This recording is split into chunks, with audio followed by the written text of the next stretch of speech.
దేవునికి స్తోత్రం. హల్లెలూయా. ప్రభునందు ప్రియమైన దేవుని పిల్లలారా, ఈరోజు ఆదివారము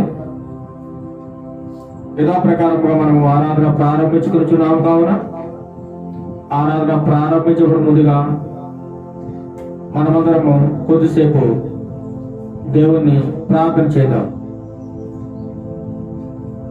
మహాగుణుడు మహోన్నతుడైన మా ప్రియపరులకు తండ్రి, నీ యొక్క పరిశుద్ధమైన నామానికి వేలాది స్తుతులు స్తోత్రములు చెల్లిస్తున్నాం ప్రభువా. గడిచిన ఆదివారపు దినపు నుండి ఈ యొక్క ఆదివారం తండ్రి ప్రభువా దేవనైనా 17వ తారీఖు 10వ నెల 2021వ సంవత్సరము ఆదివారం వరకు ఈ ఉదయకాలం వరకు తండ్రి ప్రభువా నన్ను మమ్మల్ని నీ యొక్క సజీవుల లెక్కల్లో ఉంచి కాచి కాపాడి భద్రపరిచి నీ యొక్క దైవ సన్నిధిలో విధముగా కూడుకుని నేను ఆరాధించడానికి, నిన్ను కీర్తించడానికి మీరు ఇచ్చినటువంటి గొప్ప అవకాశమును బట్టి మీకు వేలాది స్తుతులు స్తోత్రములు చెల్లిస్తున్నా ప్రభువా. మాకంటే గొప్పవారు తండ్రి ప్రభా, ఘనులు తండ్రి ప్రభా, పేరు ప్రఖ్యాతులు గలవారు ఎంతో మంది తండ్రి ప్రభా, ధనవంతులు తండ్రి ప్రభా నశించిపోయినారు తండ్రి ప్రభా. వారి భూమి లేరు ప్రభా, వారి యొక్క పేరు లేదు తండ్రి ప్రభా. మమ్మల్ని అయితే తండ్రి ప్రభా ఈ విధంగా నిలవబెట్టి సజీవుల లెక్కల్లో ఉంచి కాచి పోషించి నడిపిస్తున్న విధానాన్ని బట్టి మీకు వేలాది స్తుతులు స్తోత్రాలు తెలుస్తున్నాం ప్రభా. ఈ ఉదయకాల సమయంలో తండ్రి ప్రభా నీకు దైవ సన్నిధానంలో మేమందరము తండ్రి ప్రభు సమూహంగా కూడుకొని నిన్ను ఆరాధించే భాగ్యం ఇచ్చినందుకు మీకు వేలాది స్తుతులు స్తోత్రాలు చెల్లిస్తున్నాం ప్రభా. మేము కూడా పాటలు పాడుచుండగా మాకు స్వరములను ముట్టండి ప్రభా. మా యొక్క స్తుతుల మీద మీరు ఆశీర్వాదాలు ఉండండి నాయన. ఎంతో మంది ఈ ఆరాధనలో పాల్గొన్నారో వారందరినీ దీవించి ఆశీర్వదించండి. ఎంతమంది ఈ కార్యక్రమాన్ని చూస్తున్నారో వారందరికీ తండ్రి ప్రభా మంచి రక్షణ, మాన మనసు, సంతోషము, సమాధానం ఇచ్చాడు ప్రభా. వారి హృదయాల్లో నెమ్మదిగా ఇచ్చాడు ప్రభా. వారి కుటుంబాల్లో శాంతిని ఇచ్చాడు ప్రభా. నీ కృపగలస్త వారికి గృహాల చుట్టూ ఉంచండి. మా దేశాన్ని రక్షించండి, మా ప్రజలు రక్షించండి ప్రభా. ఈ ఆదివారం దినం ఎంతమంది అయితే నిన్ను ఆరాధిస్తున్నారో, ఎంతమంది అయితే నిన్ను శుద్ధిస్తూ ఉన్నారో, ఎంతమంది అయితే నిన్ను పొగుడుతూ ఉన్నారో ప్రభా, వారందరినీ దీవించి ఆశీర్వదించండి. వారి యొక్క స్తుతుల మీద మీరు ఆశీర్వాదం ప్రభా. ఆరాధన ఆదరించేంత వరకు నీ మహిమార్థమై జరిగించుకున్నామని మా ప్రభువును రక్షపడిన యేసుక్రీస్తు నామములో ప్రార్థన చేస్తున్నాం తండ్రి. ఆమేన్, ఆమేన్. ఇప్పుడు మనం కొన్ని స్తుతి పాటలు పాడుకుందాం. ఇప్పుడు మనమందరము కొన్ని స్తుతి పాటలు పాడి మన ప్రభు అయిన దేవాది దేవుణ్ణి కీర్తించుకుందాం. ఎల్లవేళలందు కష్టకాలమందు బలోభుండ యేసుని నిన్ను స్తుతించడం అనే పాట పాడుకుని దేవుని మహిమపరుద్దాం. ఎల్లవేళలందు కష్టకాలమందు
Thank you.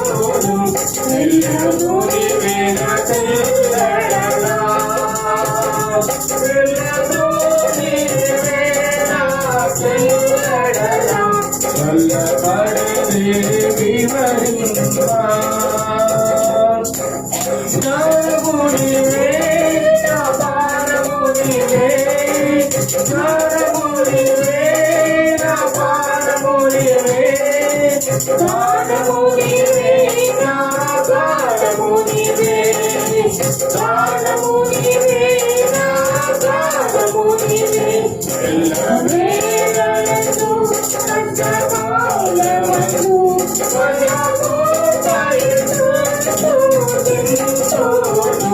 ఎల్లరూ నీవేనా తెల్లడలా ఎల్లరూ నీవేనా తెల్లడలా వల్లపడని వివరింపా జీవము నీవే నా దేవుడా నీవే జీవము నీవే నా దేవుడా నీవే భావన నీవే నా కావలి నీవే భావన నీవే నా కావలి నీవే ఎల్లవేళలందు సకలకాలమందు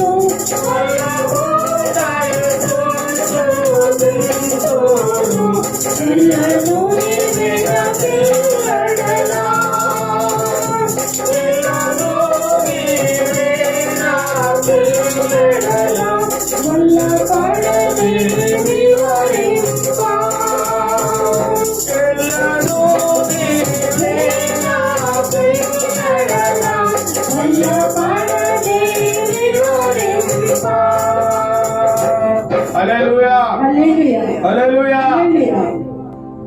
హల్లెలూయా. మంచి దేవుడు నా యేసయ్య చింతలన్నీ బాపునయ్య అనే పాట పాడుకుని దేవుని నామాన్ని మహిమపరుద్దాం. మంచి దేవుడు నా యేసయ్య చింతలన్నీ బాపునయ్య హృదయవాంఛతో చేరిన వారికి శాంతి జీవమునిచ్చునయ్యా హృదయవాంఛతో చేరిన వారికి శాంతి జీవమునిచ్చునయ్యా మహిమా ఘనత ప్రభావము నీకే మహిమా ఘనత ప్రభావము నీకే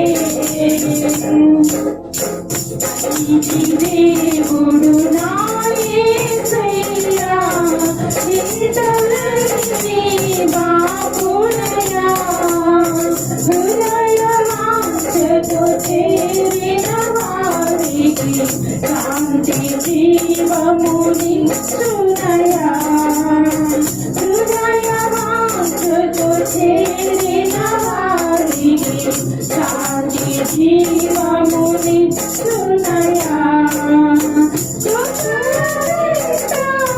కృపను చూపి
శునయా హృదయమాంసతో చేరిన వారికి శాంతి జీవముని శునయా మహిమా ఘనత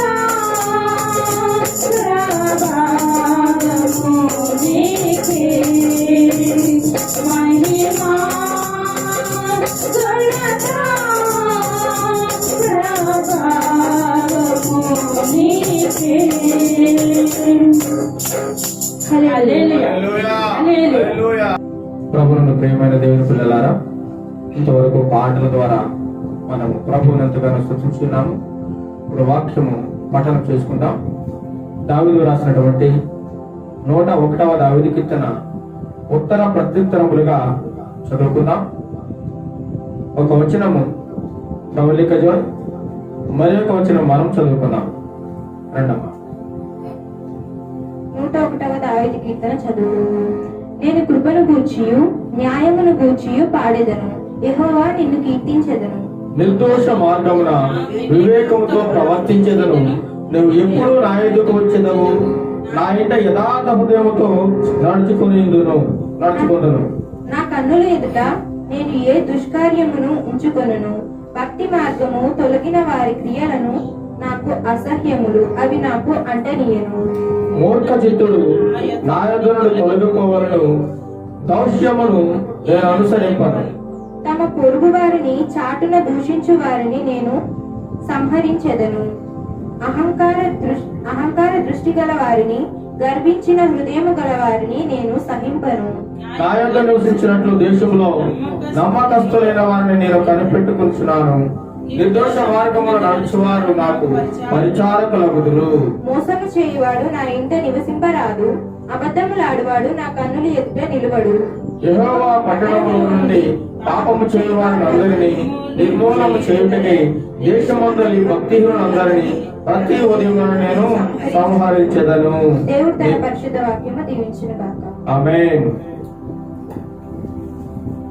దేవుని పిల్లలారా, 101వ దావీదు కీర్తనలో దావీదు భక్తుడు ఈ విధంగా సెలవిస్తూ ఉన్నాడు. 5వ చరణం చూసినట్లయితే 101వ కీర్తన 5వ చరణంలో ఈ విధంగా రాయబడి ఉంది. తమ పొరుగు వారిని చాటున దూషించు వారిని నేను సంహరించదను, అంటే చంపేస్తాను అంటున్నాడు. సంహరించడం అంటే చంపివేయడం. తమ పొరుగు వారిని ఎవరైతే చాటుగా దూషిస్తూ ఉంటారో వారినట నేను సంహరిస్తాను అని దావీదు భక్తుడు సెలవిస్తూ ఉన్నాడు. ఇక్కడ చాలా మంది మనలో కూడా తమ పొరుగు వారిని చాటున ఎదురుగా ఏం అనలేక చాటుకు వెళ్ళి దూషిస్తూ ఉంటారు. ఎదురుగా కనిపించినప్పుడు ప్రైజులాడు వందనాలు చెప్తారు, చాలా బాగుంటుంది. ప్రక్కకు వెళ్ళి వారిని నానా మాటలు అంటూ ఉంటారు, చాటును దూషిస్తూ ఉంటారు, కల్లబొల్లి మాటలు, లేనిపోయిన మాటలు పలుకుతూ ఉంటారు. ఇది దేవునికి ఇష్టమైన కార్యము కానే కాదు. ఆ విధమైన పని ఎప్పుడు చేయకూడదు. అలా చేసినట్లయితే నేను వారిని సంహరిస్తాను అని దావీదు భక్తుడు సెలవిస్తున్నాడు. చాలా తప్పండి, అది ఒక పాపం అన్నమాట. మన పొరుగు వారిని మనం చాటును దూషించినట్లయితే అది మన హృదయంలో పాపం చేసినట్లే అవుతుందన్నమాట. అహంకార దృష్టి గల వారిని, గర్వించిన హృదయం గల వారిని నేను సహింపను అంటున్నాడు. అహంకార దృష్టి, చాటును దూషించేవారు ఒక గుంపు అయితే ఇంకో గుంపు వారెవరు? అహంకార దృష్టి గలవారు, గర్వము గలవారు, వెర్రవీగుతూ ఉంటారు. వారి యొక్క డబ్బును చూసి, వారి యొక్క ధనాన్ని చూసి, వారి యొక్క ఆస్తిపాస్తులను చూసి, వారి అందచందాలను చూసి, వారి యొక్క బలాన్ని చూసి అనేక మంది గర్విస్తూ ఉంటారు. వారి యొక్క హృదయంలో నా అంతటి వాడు లేడు, నా అంత గొప్పవాడు లేడు, నేనే గొప్పవాడిని అని తమ హృదయంలో వెర్రవీగుతూ గర్వముతో అహంకారముతో ఉంటారన్నమాట కొంతమంది. అలాంటి అహంకార దృష్టి గలవారిని, గర్వించిన హృదయం గలవారిని నేను సహింపను అంటున్నాడు దావీదు భక్తుడు. దేవుడు కూడా సహించడం అటువంటి వారిని. నాశనానికి ముందు ఏం నడుస్తుందంటే గర్వం నడుస్తుంది. ఎవరైతే గర్వంతో ఉంటారో వారు తమ నాశనాన్ని కొని తెచ్చుకున్నట్లే అర్థం అన్నమాట. నాశనానికి ముందు గర్వం వారి ముందు నడుస్తూ ఉంటుంది అనమాట. అహంకారం నడుస్తూ ఉంటది. వాళ్ళు ఎటువంటి వినయము గాని, విధేయత గాని, గౌరవం గాని, మర్యాద గాని ఎటువంటిదో ఉండదు అనమాట. అహంకారంతో పేటరీకి పోతూ ఉంటారు, చాటును దూషిస్తూ ఉంటారు. అహంకార దృష్టి, గర్వం గల హృదయం, ఇలాంటివి ఉంటే దేవుడు ఏమాత్రం కూడా సహించనని దేవుడు మనకి ఉదయకాల సమయంలో తెలియజేస్తున్నాడు. ఇంకా చూసినట్లయితే 6వ చరణంలో, నా యొద్ద నివసించినట్లు దేశంలో నమ్మకస్తులైన వారిని నేను కనిపెట్టుచున్నాను. నిర్దోష మార్గము నడుచువారు నాకు పరిచారకులగుదురు. నా యొద్ద నివసించినట్లు ఎటువంటి వారు కావాలంటే దేశంలో నమ్మకమైన వారు కావాలి. ఈ రోజుల్లో మనం చూసినట్లయితే అపనమ్మకం ఎక్కువైపోయింది, మోసం ఎక్కువైపోయింది. నమ్మించి మోసం చేసేవారు అనేక మంది ఉన్నారు. ఒక వ్యక్తిని మోసం చేయాలంటే ఏం చేయాలని మొట్టమొదట నమ్మించాలి. అదే విధంగా ఈనాడు చూసినట్లయితే అనేక మంది నమ్మించి మోసం చేస్తున్నారు. అనేక మంది యువకులు ఈ నమ్మకంలో ఒకటిపై ఆ నమ్మకమే నిజం అనుకుంటూ రకరకాల మోసాలకు గురి అవుతూ ఉన్నారు అన్నమాట. చాలా మంది నమ్మక ద్రోహం ఎక్కువైపోతుంది. నమ్మక ద్రోహం, దేవుని దగ్గర ఎటువంటి వారు నివసింపలేదు అని దేవుని వాక్యం సెలవుతూ ఉంటుంది. నా యొద్ద నివసించాలంటే ఎలాంటి వారు కావాలట? దేశంలో నమ్మకమైన వారు కావాలి. దేవుని యొక్క నమ్మకమైన వారు కావాలి. కుటుంబంలో నమ్మకంగా ఉండాలి. ఉద్యోగంలో నమ్మకంగా ఉండాలి. ఎక్కడైనా పని చేస్తున్నట్లయితే ఆ పనిలో నమ్మకంగా ఉండాలి. అలా ఉన్నప్పుడే దేవుడు నిన్ను దీవిస్తాడు, ఆశీర్వదిస్తాడు. యజమాని నిన్ను ఒక ఉన్నతమైన స్థితిలో ఉంచే అవకాశం కూడా ఉంటుందన్నమాట. కాబట్టి మనం కాపాడుకోవాల్సింది నమ్మకత్వము. మోషే తన ఇల్లంతట్లో ఎలా ఉన్నాడంటే నమ్మకమైన వాడు, దేవుడే సాక్ష్యం ఇచ్చాడు. అటువంటి సాక్ష్యము కలిగి ఉండాలి. నా ప్రియ సహోదరి సహోదరుడా, ఈ ఉదయకాల శ్రమలో దేవుడు నీతో నాతో మనందరితో మాట్లాడుచున్నాడు. అహంకార దృష్టి ఉండకూడదు. తమ పొరుగు వారిని చాటును దూషించకూడదు. గర్వం ఉండకూడదు. అంతేకాకుండా నా దగ్గర నివసించాలంటే, నా యొక్క సన్నిధానంలో నువ్వు ఉండాలంటే నమ్మకంగా ఉండాలి. దేవుని పనిలో నమ్మకంగా ఉండాలి. ఈనాడు అనేక మంది చూసినట్లయితే అనేక మంది దేవుని పనిలో నమ్మకంగా లేరండి. దేవునికి కార్యాల్లో నమ్మకం లేదు. వారు చెప్పేది ఒకటి, చేసేది ఇంకొకటి. ఏ మాత్రం నమ్మకం లేకుండా అన్యాయంగా, అక్రమంగా అనేక మంది జీవిస్తున్నారు. నమ్మించి మోసం చేస్తున్నారు. రకరకాల వ్యాపారంలో నమ్మక ద్రోహం చేస్తూ అనేక మందిని మోసం చేస్తూ అనేక చోట్ల వారు వక్రముద్ర చూపిస్తూ ఉన్నారన్నమాట. నా యొక్క నివసించినట్లు దేశంలో నమ్మకస్తులైన వారి కోసం నేను కనిపెడుచున్నాను అంటున్నాడు. నిర్దోష మార్గము నడిచేవారు నాకు పరిచారకులు. ఎటువంటి మార్గం అంట? నిర్దోషమైన మార్గం. యేసయ్య మార్గం చూసినట్లయితే మనం నిర్దోషమైన మార్గం, ఎటువంటి దోషము లేనటువంటి మార్గం, ఎటువంటి పాపము లేనటువంటి మార్గం, సన్మార్గము. ఈ మార్గంలో నడవాలంటే ఎవరు నడవాలి? సత్క్రియలు ఎవరైతే చేస్తారో వారు మాత్రమే ఈ నిర్దోషమైన మార్గంలో నడవగలరు. ఇటువంటి మార్గము మన ముందు ఉంది. సత్య మార్గము దేవుడు మన ముందు పెట్టాడు. ఇరుకైన మార్గము, ఇది విశాలమైన మార్గం కాదండి. ఇది ఇరుకు మార్గం. అనేక మంది రావాలనుకుంటారు కానీ దీంట్లో ప్రవేశించేవారు కొద్దిమంది. ఇందులో అనేక మంది రావాలని ఉన్నా వారు రాలేకపోతూ ఉన్నారు. ఈ మార్గం వారికి నచ్చడం లేదు. వారికి విశాలమైన మార్గం కావాలి. కానీ యేసయ్య మార్గము నిర్దోషమైన మార్గము. నిర్దోష మార్గం నడిచేవారట నాకు పరిచారకులు అవుతారని చెప్పేసి దావీదు భక్తుడు సెలవిస్తున్నాడు. ఇంకొక వచనం చూసినట్లయితే 7వ వచనంలో మనం, మోసము చేయవాడు నా ఇంట నివసింపరాదు. మోసము ఎక్కడ చూసినా ఈరోజు మోసం, అన్యాయం, అక్రమం. ప్రపంచమంతా కూడా మోసం చేత నడుస్తుంది. ఉదయం లేస్తే ప్రతి ఒక్కరూ అనేక మంది మోసానికి తిరుగుతూ ఉన్నారు. నమ్మించి మోసం చేస్తున్నారు. అబద్ధాలతో మోసం చేస్తున్నారు. కుటుంబంలో చూసినట్లయితే పిల్లలు తండ్రిని మోసం చేస్తున్నారు, తండ్రి పిల్లలను మోసం చేస్తున్నారు.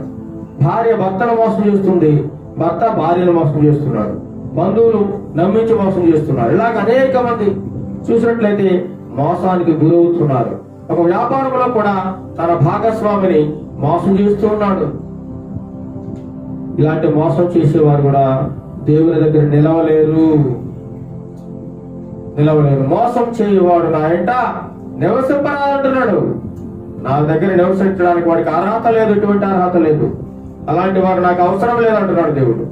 అబద్ధములాడే వాడు నా కను ఎదుట నిలువడు. ఎవరైతే అబద్ధాలు ఆడుతూ ఉంటారో చూడండి, యథార్థంగా ఉన్నట్టు ఒప్పుకున్నట్లయితే ఆ రోజుతో ఆ సమస్య ముగిసిపోతూ ఉంటుంది. ఇక మీద ఎప్పుడు అబద్ధాలు ఆడాల్సిన అవసరం కూడా రాదు.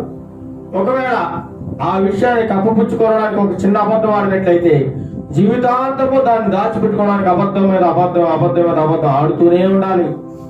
నిత్యం అబద్ధాలతోనే ఉండాలి. అబద్ధాల బ్రతుకు ఏమాత్రం నిజం చెప్పడు. ఒక నిజం చెప్పినట్లయితే ఆ రోజుతోనే ఆ యొక్క ఇష్యూ అనేది ముగిసిపోతుంది. లేదంటే అది కొనసాగుతూ ఉంటుంది. రోజు ప్రతిదినం అబద్ధం ఆడుతూ ఉండాలి. తన జీవితం అబద్ధాల బతుకు, అబద్ధాల జీవితం అయిపోతుంది అనమాట. కాబట్టి ఉదయకాల సమయంలో దేవుడు కొన్ని మాటలు మనకి 101వ దావీదు కీర్తనలో దావీదు భక్తుడు మనకి ఉదయకాల సమయంలో తెలియజేస్తున్నాడు. నీకు నాకు మనందరికి అహంకార దృష్టి ఉండకూడదు, తమ పొరుగు వారిని చాటను దూషించకూడదు, గర్వము కలిగిన హృదయం ఉండకూడదు. ఇంకేమంటున్నాడు? దేవుని దగ్గర నివసించాలంటే నమ్మకంగా ఉండాలి, నిర్దోష మార్గంలో నడవాలి, మోసం చేయకూడదు, అబద్ధములు ఆడకూడదు. ఇటువంటి ఉత్తమమైన మాటలు ఈ లోపల మనకి ఎవరు చెప్తారు చెప్పండి? నీ జీవితం ఒక సన్మార్గములో నడవాలంటే, నీ బ్రతుకు యథార్థంగా ఉండాలంటే, నీవు సత్యముగా నడవాలంటే నేను నడిపించేది జీవగ్రంథము. జీవగ్రంథంలోని మాటలు మాత్రమే నేను యథార్థముగా, సత్యముగా, నీతిగా నడిపించగలవు తప్ప వేరొక ఎక్కడా కూడా ఇటువంటి మాటలు మీకు దొరకవండి. ఇది సత్య మార్గం, యథార్థమైన మార్గం, జీవ మార్గం. ఇందులో ప్రవేశించే వారు ధన్యులు, నిత్య రాజ్యాన్ని పొందుకుంటూ ఉంటారన్నమాట. దేవుడు ఒక వాక్యం దీవించిన గాక. ఇప్పుడు మనమందరము లేచి కొద్దిసేపు ఆకాశం వైపు చేతులెత్తి కొద్దిసేపు ఆయన్ని స్తుతిద్దాం. పాటల ద్వారా ఆయన స్తుతించాము. ఇప్పుడు స్తుతి ఆరాధన ద్వారా ఆయన్ని మరింత ఎక్కువగా ఘనపరుద్దాం. కొద్దిసేపు ఒక 10 నిమిషాలు ఆయన్ని స్తుతి ఆరాధనలో దేవుని మహిమపరుచుకుందాం. రండి. మనమందరం లేచి నిలవబడి కొద్దిసేపు స్తుతి ఆరాధన చేద్దాం. మన 2 చేతులు పైకెత్తి స్తుతి ఆరాధన చేద్దాం. స్తుతి స్తుతి స్తుతి స్తోత్రం స్తోత్రం స్తోత్రం మహోన్నతుడా స్తోత్రం మహిమగల మహారాజానికి స్తుతి స్తుతి స్తోత్రం హల్లెలూయా హల్లెలూయా హల్లెలూయా స్తోత్రం హల్లెలూయా మంచి దేవుడా నీకే స్తుతి సర్వమును స్థాపించినవాడా, భూమి ఆకాశమును కలుగజేసినవాడా, సూర్య చంద్ర నక్షత్రాలను కలుగజేసినవాడా, ప్రకృతి అంతా నీ చేతి మాటతో తండ్రి ప్రభువా, నీ యొక్క నోటి మాటతో నిర్మించినవాడా, నీకే స్తుతులు హల్లెలూయా హల్లెలూయా హల్లెలూయా స్తుతి స్తుతి హల్లెలూయా హల్లెలూయా హల్లెలూయా హల్లెలూయా హల్లెలూయా పరిశుద్ధానికి స్తుతులు రాజులకు రాజానికి దేవాది దూతలతో తండ్రి ప్రభువా, కోటాను కోట్ల దూతలతో ప్రభువా పొగడబడుచున్న మా దేవా, నీకే స్తుతులు స్తోత్రములు చెల్లిస్తున్నాము నాయనా. నిత్యము నివసించువాడా, ఆమేనవాడా, ఉన్నవాడా, సర్వద ప్రభువా దేవైన సర్వ సృష్టికర్త తండ్రి ప్రభువా, స్తుతులు హల్లెలూయా హల్లెలూయా స్తోత్రం స్తోత్రం స్తోత్రం హల్లెలూయా హల్లెలూయా హల్లెలూయా హల్లెలూయా హల్లెలూయా రాజా నీకే స్తోత్రం స్తోత్రం. చనిపోయిన వారిని సైతము తండ్రి ప్రభువా లేపిన వాడు తండ్రి ప్రభువా, ఎన్నో అద్భుత కార్యములు చేసిన వాడు, గుడ్డి వారికి కాళ్ళిచ్చిన వాడు, గుడ్డి వారికి చూపునిచ్చిన దేవా, నీకే స్తుతులు స్తోత్రం. అనేక వ్యాధుల నుండి విడుదల కలుగు చేసిన వాడా, నీకే స్తోత్రం స్తోత్రం. హల్లెలూయా హల్లెలూయా హల్లెలూయా హల్లెలూయా హల్లెలూయా హల్లెలూయా హల్లెలూయా హల్లెలూయా హల్లెలూయా హల్లెలూయా హల్లెలూయా హల్లెలూయా హల్లెలూయా నీకే విచ్చిన రుణం మేము తీర్చలేం ప్రభా నాయనా. ఏ కేవలం మా మీదకు నలిగిన హృదయంతో కృపగల దేవా స్తోత్రం, దయగల దేవా స్తోత్రం, నిన్న నేడు నిరంతరం ఏకరీతిగా ఉన్న దేవా స్తోత్రం, మమ్మల్ని పోషించువాడా, రక్షించువాడా, బలపరచువాడా, స్తోత్రం స్తోత్రం. హల్లెలూయా హల్లెలూయా హల్లెలూయా హల్లెలూయా అందరూ విడిచిన ఎవరు మరిచిన ప్రభానైనా నీవు మరువని విడువని ఎడబాయని దేవా, నీకే స్తుతి స్తుతి స్తోత్రం స్తోత్రం స్తోత్రం స్తోత్రం. హల్లెలూయా హల్లెలూయా స్తోత్రం స్తోత్రం స్తోత్రం. మనమందరం అలాగే ఆరాధించుకుంటుండగా ఒక పాట పాడి దేవుని నామాన్ని మహిమపరుద్దాం. ఆరాధన ఆరాధన ఆరాధన ఆరాధన ఆరాధన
మనమందరము అలాగే ఆరాధించుకొచ్చుండగా ప్రార్థన చేసుకుందాం.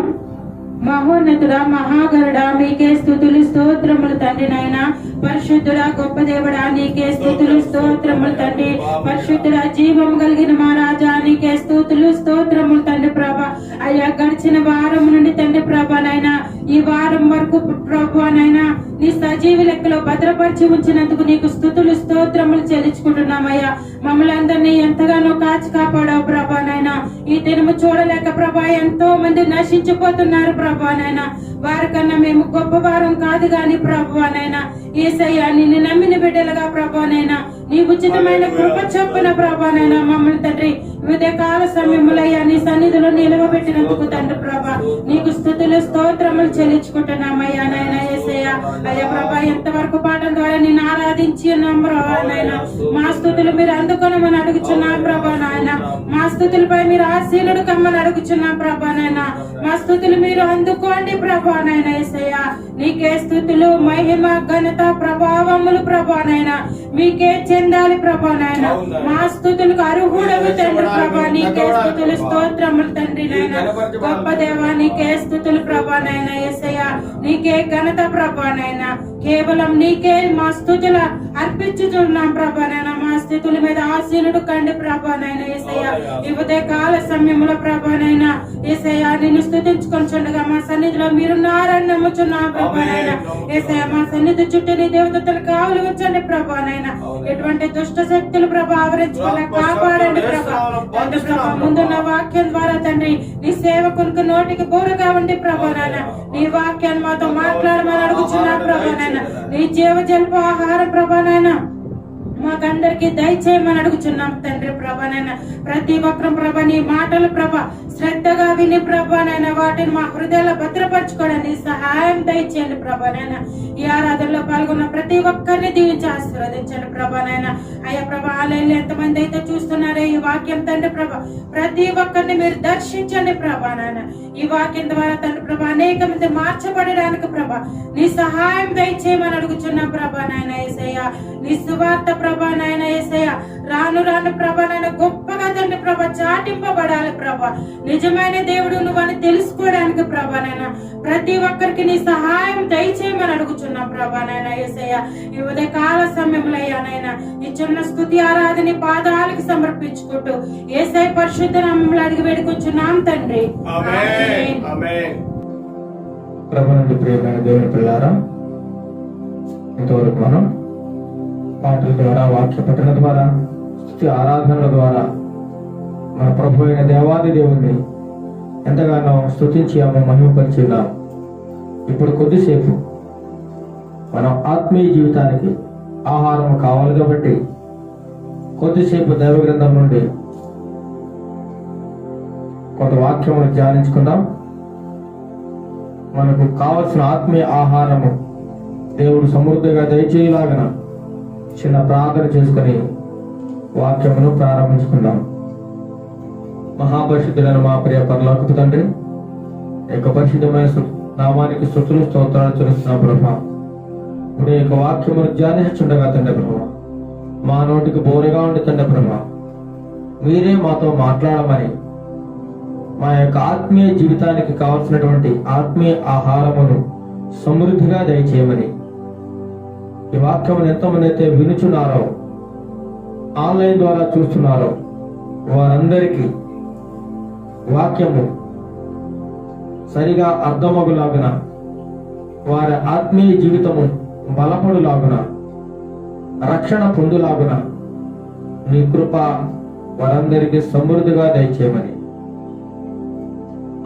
ఆది నుంచి వరకు నీ మహిమార్థమై జరిగించుకునమని వాక్య ధ్యానం అంతటిలో నీ దయగల హస్తము ఆమె అందరి మీద ఉంచి ఆత్మీయ జీవితంలో ఇంకను అభివృద్ధి పొందడానికి బలంగా ఎదగడానికి కావలసిన ఆత్మీయ ఆహారమును మా అందరికి సమృద్ధిగా దయచేయమని మీరే మాతో మాట్లాడి ఘనత మహిమ ప్రభావములు మీరే సమృద్ధిగా పొందుకునమని మా ప్రభువైన యేసుక్రీస్తు నామములో అడిగి ప్రార్థన చేస్తున్నాం తండ్రి. ఆమేన్. ఆమేన్. ప్రియులారా, ఈరోజు మన వాక్య ధ్యానాంశము చూసుకున్నట్లయితే అసూయ. ఏంటంటే చెప్పండి అందరూ. అసూయ మనకు బాగా తెలిసిన మాట ఇది. చాలా చిన్న మాట, కానీ ఇది కలిగించే నష్టము, ఇది చేసే కార్యము చాలా భయంకరంగా ఉంటాయి అన్నమాట. అసూయ చెప్పాలంటే అసూయ అనేది క్యాన్సర్ కంటే కూడా చాలా ప్రమాదకరమైనదిగా కనబడుతుంది. ఒక మనిషి యొక్క జీవితాన్ని, ఆత్మీయ జీవితాన్ని సర్వనాశనం చేయడానికి ప్రధానమైనది ఏంటంటే అసూయ. ఈనాడు చూసినట్లయితే అనేక మందిలో అసూయ కనబడుతుంది. అసూయ లేని వారు ఎవరైనా ఉన్నారంటే చాలా అరుదు, చాలా అరుదు. స్వార్థము, అసూయ మనం ప్రతి చోట్ల చూస్తూ ఉంటాం. ముఖ్యంగా ఈ అసూయ అనే మాటకు అర్థం ఏంటంటే మనం ఏదైతే ఇష్టపడి కోరుకుంటున్నామో,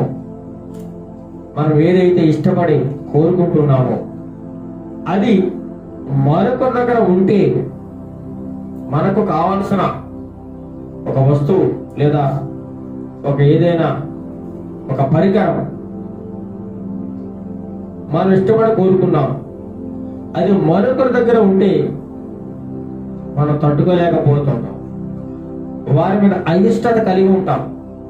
వారు ఒక మంచి ఇల్లు కట్టుకున్నారు, అయ్యో అటువంటి ఇల్లు మాకు లేదు అని ఒక అసూయ. వారికి మంచి ఉన్నతమైన స్థితిలో ఉన్నారు, అలాంటి ఉన్నతమైన స్థితి మాకు లేదు అనేటువంటి అసూయ. అంటే మానవుల్లో సహజముగా ఉండేది ఈ అసూయ. ఇది ఇప్పటి నుంచి కాదండి, పూర్వకాలం నుండి ప్రతి ఒక్కరిలో బాగా బలంగా నాటుకుపోయినటువంటిది ఈ అసూయ అన్నమాట. చాలా భయంకరమైనది. ఈ అసూయ పడడం ద్వారా అనేకమైన కుటుంబాలు నాశనం అయిపోయాయి, చిన్నాభిన్నమైపోయాయి, దేవునికి దూరంగా అయిపోయారు అనమాట అనేక మంది. సరే వేసి తగ్గించు. హల్లెలూయా, హల్లెలూయా, హల్లెలూయా. ఈ అసూయ అనేటువంటిది చాలా ప్రమాదకరంగా కనబడుతుంది అనమాట. ఒక వ్యక్తి మంచిగా ఎదుగుతూ ఉన్నాడు, సమాజంలో మంచి పేరు ప్రఖ్యాతులు సంపాదిస్తున్నాడంటే ప్రక్కవాడు చూసి వారం లేడు, నిత్యం అసూయ పడుతూనే ఉంటాడు. అందుకే చూస్తూ ఉంటాం మనం అనేక వాహనాల మీద. నేను చూసినప్పుడు నాకు ఒక మంచి మాట కనబడుతూ ఉంటుంది, నీ ఏడుపే నా ఎదుగుదల. అవతల వాడు మనం చూసి ఏడుస్తూ ఉంటాడు, ఆ ఏడుపే నాకు ఎదుగుదలరా బాబు, నువ్వు అలా అసూయ పడుతూనే ఉండవు, నేను ఎలా ఎదుగుతూనే ఉంటాను అని దాని యొక్క అర్థం అనమాట. అంటే చూసి అనేక మంది అసూయ పడుతూ ఉంటారు. ఈ రోజు మన వాక్య ధ్యానాంశం కూడా అసూయ మీద మాట్లాడుకుందాం. కొద్దిసేపు దేవుడు మనతో మాట్లాడుతున్నాడు. ప్రభువునందు ప్రియులారా, ఆదికాండము 26వ అధ్యాయంలో మనం చూసినట్లయితే అక్కడ మొట్టమొదటిగా అసూయ కనబడుతూ ఉంది. 12వ అధ్యాయం 14వ వచనంలో చూసినట్లయితే ఒక్కసారి చదువుకుందాం, చదవండి. ఇస్సాకు ఆ దేశమందున్న వాడై విత్తనము వేసి ఆ సంవత్సరము నూరంతర ఫలము పొందెను. యెహోవా అతనిని ఆశీర్వదించెను కనుక ఆ మనుషుడు గొప్పవాడాయను. చూడండి, ఇస్సాకు ఆ దేశమందున్న వాడై, ఏ దేశములో? ఫిలిష్తీయుల దేశంలో గెరారు అనేటువంటి ప్రాంతంలో ఇస్సాకు తన భార్యతో నివసిస్తూ ఉన్నాడు. అక్కడ ఆ యొక్క మనుషుల మధ్య ఆ ప్రాంతంలో నివసిస్తున్నప్పుడు ఆ ప్రాంతంలో అబీమెలెకు అనేటువంటి రాజు కూడా ఉన్నట్లుగా మనకి కనబడుతూ ఉంది. ఆ యొక్క ప్రాంతంలో ఈయన నిర్భయంగా నివసిస్తూ ఉన్నప్పుడు ఆ దేశంలో పంట పండించాడట ఇస్సాకు. ఏ దేశం అది? ఫిలిష్తీయుల దేశము. విత్తనాలు వేసి ఆ సంవత్సరాల పంట నూరంతలుగా, ఎన్నంతలు చెప్పండి, నూరంతలుగా పంట దేవుడు పండించాడు. యెహోవా అతనిని బహుగా ఆశీర్వదించాడు. ఆ మనుష్యుడు అక్కడ చాలా గొప్పవాడయ్యాడు. చూడండి 11వ వచనంలో కనబడి చదవండి.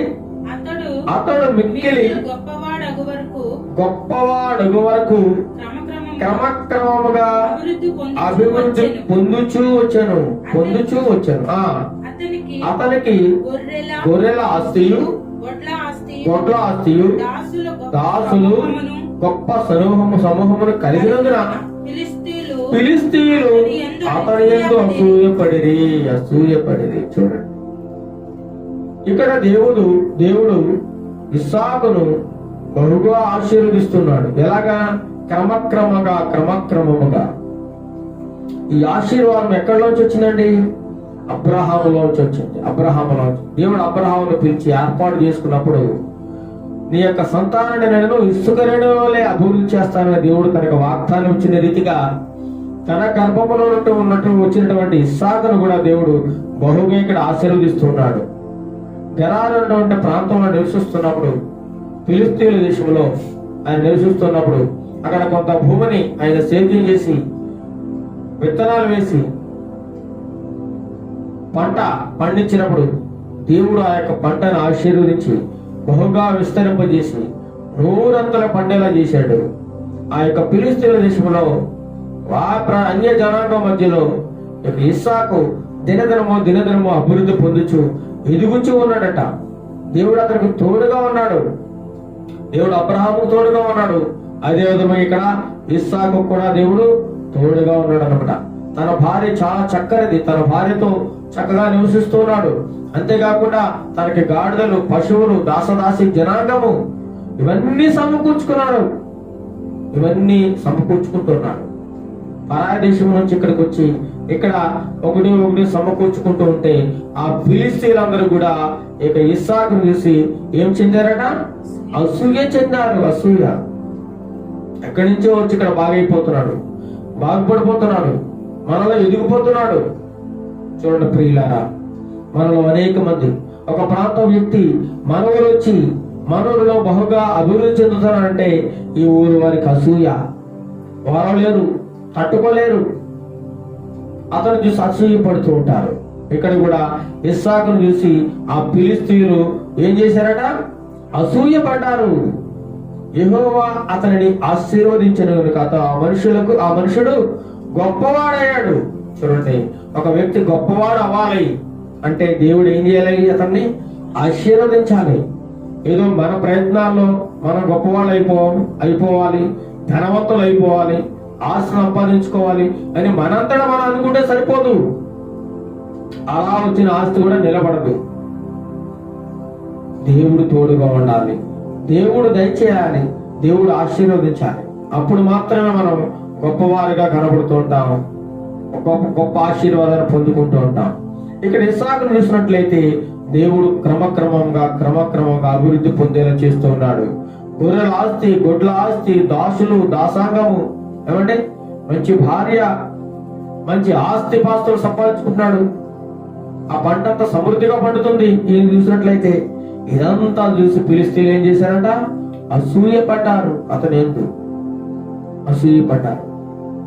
అసూయ చాలా మందిని జీవితాలని చిన్నాభిన్నం చేస్తుంది. ఒక వ్యక్తి చక్కగా ఎదుగుతున్నాడంటే వారం లేరు. ఒక వ్యక్తి చక్కగా మంచి ఉన్నతమైన స్థితిలో ఉన్నాడంటే వారం లేరు. మంచి బట్టలు కట్టుకుంటే వారం లేరు. హుందాగా ఉంటే వారం లేరు. ఒక వ్యక్తి బాగా చదువుకుంటున్నాడంటే వారం లేరు. అసూయ చెందుతుంటారు. వీడు చదవలేడు, బాగా చదివేవారిని చూసి అసూయ పడుతూ ఉంటారు. ఇది అనాది నుంచి వస్తున్న ప్రక్రియ. ఇది ఇలా జరుగుతూ ఉంది. అనాది కాలం నుంచి కూడా అసూయ అనేది మనుషుల్లో నాటవేయబడి ఉందన్నమాట. కాబట్టి ఈ ఫిలిష్తీయులు ఇస్సాకును చూసి అసూయ పడుతూ వస్తూ ఉన్నారన్నమాట. అయ్యో, ఎక్కడి నుంచో పరాయి దేశం నుంచి మన దగ్గరికి వచ్చాడు, కష్టపడి పని చేసుకుంటూ ఉన్నాడు, అభివృద్ధి చెందుతున్నాడు, సంతోషించడానికి బదులు వారు ఏం చేస్తారంటే ఫిలిష్తీయులు అతని మీద అసూయ పడుతూ ఉన్నారు, వారలేకపోతూ ఉన్నారు అన్నమాట. ఇంకొక చోట కూడా చూద్దాం అసూయ అనేటువంటిది ఎలా ఉందో. అదే ఆదికాండము 30వ అధ్యాయంలో 1వ వచనంలో చూడండి.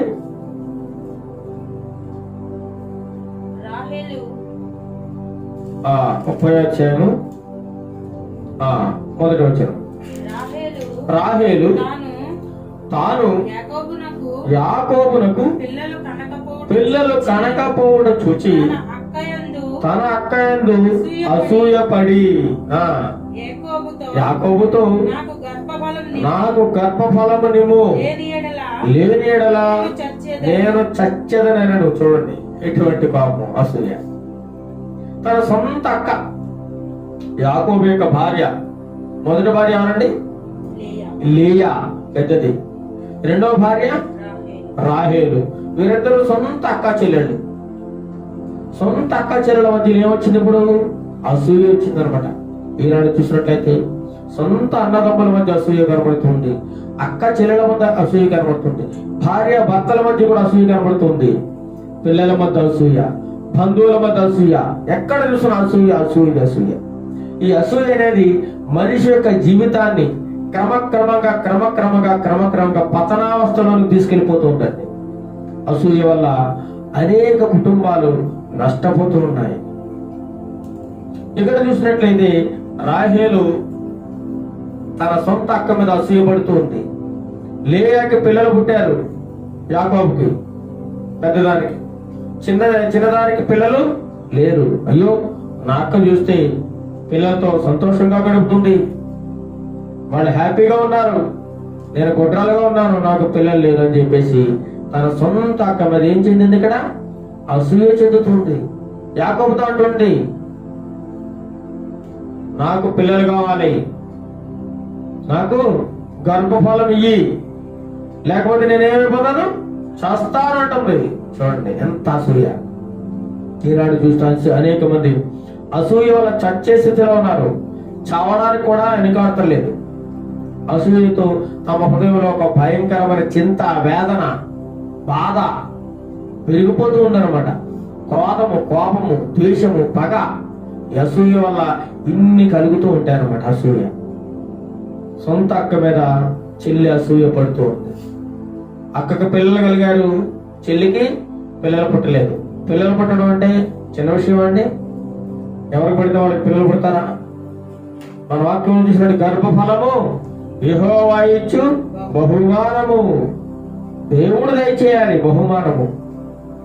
ఈనాడు చూసినట్లయితే అనేక మంది పిల్లలు లేక రకరకాల బాధలు పడుతూ, హాస్పిటల్ చుట్టూ తిరుగుతూ, ఎన్నో గుడులు గోపురాలు తిరుగుతూ, ఎన్నో వ్రతాలు పూజలు చేస్తూ ఎంతగానో ఇబ్బందులు పడుతూ ఉన్నారు పిల్లలు లేక. గర్భఫలం కావాలంటే అది దేవుడి ఇవ్వాలి నీకు, దేవుడిచ్చిన బహుమానమై ఉండాలి. నీ అక్క మీద నువ్వు అసూయపడినంత మాత్రం నీ గర్భఫలం వస్తుందా? రాదు. సంతోషించు, అయ్యో నా అక్కకు దేవుడు గర్భఫలం ఇచ్చాడు, హ్యాపీగా సంతోషించు, నీకు కూడా ఇస్తాడు దేవుడు. అసూయ పడకూడదు. అలాగే ఇక్కడ సొంత అక్క మీద చెల్లి రాహేలు అసూయ పడినట్లుగా కనబడుతుంది. ఫిలిష్తీయులు అక్కడ ఇస్సాకు మీద అసూయ పడుతూ కనబడుతున్నారు. ఇంకొక వచనంలో చూద్దాం మనం. అసూయ 37వ అధ్యాయం, అదే ఆదికాండం 37వ అధ్యాయం 11లో చూడండి. 37:11. అతని సహోదరులు అతని యందు అసూయపడిరి. ఎవరి సహోదరులు? యోసేపు యొక్క అన్నలు. ఎవరండి? యోసేపు యొక్క అన్నలు. ఎందుకు అసూయపడ్డారు? యోసేపు కలలు కనేవాడు. కలలు కని ఒకానొక రోజున ఒక కలగన్నాడు, నా పన లేచి నిలబడింది, మీ పనులన్నీ నా చుట్టూ చేరి నాకు నమస్కారం, సాష్టాంగ నమస్కారం చేస్తున్నాయి అని ఆ కళను వారికి వివరించినప్పుడు అన్నలు యూసుఫ్ మీద ఏం చెందారట? అసూయ చెందారనమాట. అసూయ. చూడండి అక్కడ కనబడుతుంది. ముందు చూసినట్లయితే అతడు తన తండ్రితోనూ తన సహోదరుడితోనూ అది తెలియజేసినప్పుడు, ఏది కళభావం అతని తండ్రి అతనితో, నీవు కనిన ఈ కళ ఏమిటి? నేను నీ తల్లియు నీ సహోదరులను నిశ్చయముగా వచ్చి నీకు సాష్టాంగ పడుదుమా అని అతనిని గద్దించెను. అతని సహోదరులు అతని యందు అసూయపడిరి. తండ్రి కూడా చూడండి గద్దించేటట. ఎవరిని? యోసేపుని. నాన్న నువ్వు అమ్మ మన అన్నదమ్ములందరూ కూడా నాకు సాష్టాంగపడుతున్నారు, నాకు సాష్టాంగపడి నమస్కారం చేస్తున్నారు అని చెప్పినప్పుడు తండ్రి ఎంతగానో గద్దించాడు యోసేపుని. ఎంతగానో గద్దించినట్టు ఇక్కడ వాక్యం కనబడుతుంది. అయితే వారి యొక్క సహోదరులు ఏం చేశారు? అతని సహోదరులు అతని యందు అసూయపడ్డారు. ఏంటి వీడు చిన్నవాడు మనకంటే, మనం వీడికి నమస్కారం చేయడం ఏంటి అని చెప్పి యోసేపు మీద అతని అన్నదమ్ములు అసూయపడ్డారు. అసూయపడి అయితే అతని తండ్రి ఆ మాట జ్ఞాపకం ఉంచుకున్నాడు. ఆ తండ్రి మనసులో హృదయంలో పడిపోయింది.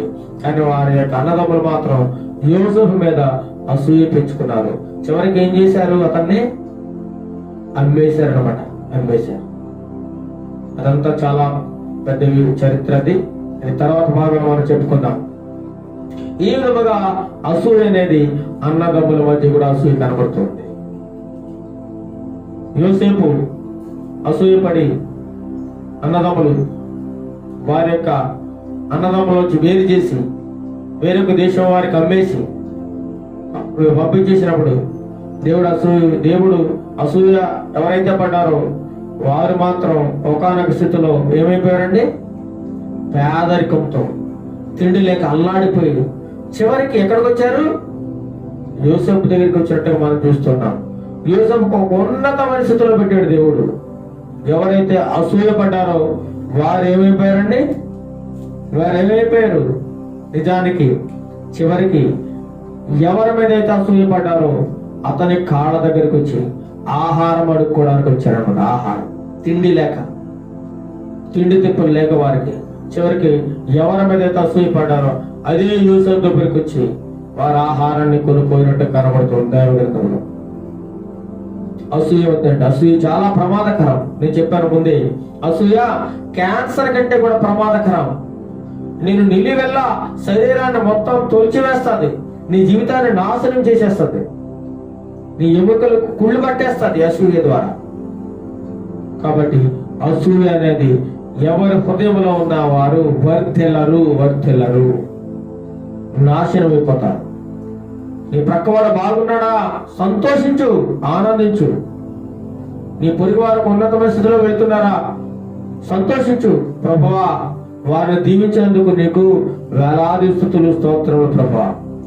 నీ చిత్తమైతే నన్ను కూడా అభివృద్ధి చేయి అని ప్రార్థన చేయి. ఒక మంచి ప్రార్థన. అంతేగాని నీ పొరుగు వారిని చూసి అసూయ పడకు. వారికి మంచి ఇల్లు కట్టుకున్నారు. ప్రభువా, నాకు అలాంటి ఇల్లు లేదు, వాడు చూడు ఎంత మంచి ఇల్లు కట్టేసుకున్నాడు అనే మాట మాట్లాడు. ప్రభువా, అతనికి మంచి ఇల్లు ఇచ్చినందుకు నీకు వందనములు. నీ చిత్తమైతే నాకు కూడా దయచేయి అని ఒక ప్రార్థన చేయి. నీ పొరుగు వారిని ప్రేమించు, కానీ అసూయ పడకు. చూడండి, ఇక్కడ మనం చూసినట్లయితే అక్కడ ఇస్సాకు మీద ఫిలిష్తీయులు అసూయ పడినట్టు కనబడుతుంది. అదే లేయా మీద రాహేలు అసూయ పడినట్లు కనబడుతుంది. ఇక్కడ ఎవరండి? యోసేపు మీద తన సొంత అన్నాలు అసూయ పడినట్లు కనబడుతుంది.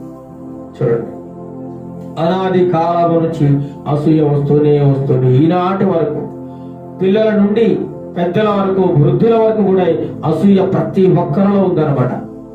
ఒక దైవజనుడు, గొప్ప దైవజనుడు, గొప్ప వాక్యమును బోధిస్తున్నాడంటే ఆ కింద అనేక మంది దైవజనులకు అసూయ. నాకంటే అతను బాగా బోధిస్తున్నాడు నేను వాక్యాన్ని. నేర్చుకునే స్వభావం లేదు వారికి, అసూయ చెందే స్వభావం. వీడేంటి మాకంటే గొప్పగా బోధించడం ఏంటి? వీడు చిన్న పాస్టర్ కదా, చిన్న సేవకుడు కదా, నాది పెద్ద సంఘము, నాది పెద్ద మందిరము అని తనను తాను హెచ్చించుకొని ఆ ఎవరైతే చిన్నగా కనపడిన వారి మీద అసూయ పడుతూ ఉంటారు. అలాంటి వారు వర్ధిల్లరు. ఒక విషయం చెప్తాను.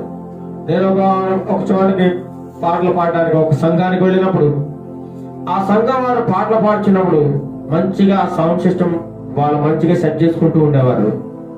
సరిగ్గా నేను పాటలు పాడే సమయానికి వారు ఏం చేసేవారు? సౌండ్ అంతా గలిబిలి చేసి, డిస్టర్బెన్స్ చేసి ఎలాగైనా పాడు చేయాలి అనే ఒక ఉద్దేశంతో చివరికి పాడు చేస్తూ ఉండేవారు. అదొక అసూయ వారికి. మేము గొప్పగా పాటలు పాడాలి, మా ముందు ఇంకెవరు కూడా పాటలు పాడకూడదు. మేము గొప్పగా వాడబడాలి, మా ముందు ఇంకెవరు కూడా గొప్పగా వాడబడవు. నేనే దైవ సేవకుడిగా ఉండాలి, ఇంకెవరో దైవ సేవకులు కాకూడదు. నేనే ఆరాధన నడిపించాలి, ఇంకెవరు నడిపించకూడదు. చోట అసూయ అసూయ దైవ సింహాల్లో కూడా చూసినట్లయితే అనేక చోట్ల ఈ అసూయలు కనబడుతూ ఉన్నాయి. ప్రత్యక్షంగా అనేక సంఘాలు, విశ్వాసుల మధ్య అసూయలు, సేవకుల మధ్య అసూయలు, భయంకరమైన దోషాలను, సేవకుల మధ్య ఐక్యతా లోపం, సహోదర ప్రేమ ఏ మాత్రము లేదు. భయంకరమైన జీవితాలను నేను స్వయంగా చూస్తున్నాను అనేక మంది జీవితాల్లో. వారిని మనం ఏమి చేయలేము, ప్రార్థన మాత్రమే చేయాలి. వారి హృదయాలు మారాలని, అసూయ నుండి బయటపడాలని, అసూయ ద్వేషము పగ వారి హృదయంలోంచి తొలగిపోవాలని ప్రార్థన మాత్రమే మనం చేయాలి. వారు చెప్పిన అయ్యా మీరు ఈ స్వభావం నుండి మీరు బయటపడండి, మార్చుకోండి మనం చెప్పామనుకోండి, తిరిగి మనల్ని విమర్శిస్తూ ఉంటారు, మన మీద రాళ్ళు వేయడానికి చూస్తూ ఉంటారు. ఏమాత్రము సరి చేసుకునే స్వభావం గాని, దిద్దుకునే స్వభావం గాని వారికి ఎక్కడా కనిపించడం లేదు. అనేక మంది అసూయతో నిండిపోయి ఉన్నారు. అనేక మంది అనేక చోట్ల అసూయ. ఉన్నతంగా జీవిస్తే అసూయ, మంచి బట్టలు ధరించుకుంటే అసూయ,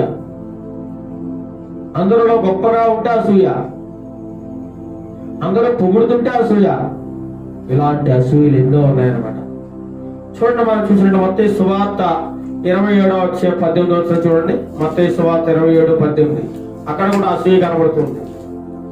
మత్తయి సువార్త 27:18 కూడా అక్కడ అసూయ కనబడుతుంది. పిలాతు నేను ఎవరిని విడుదల చేయవలెనని మీరు కోరుచున్నారు, బరబ్బనా లేక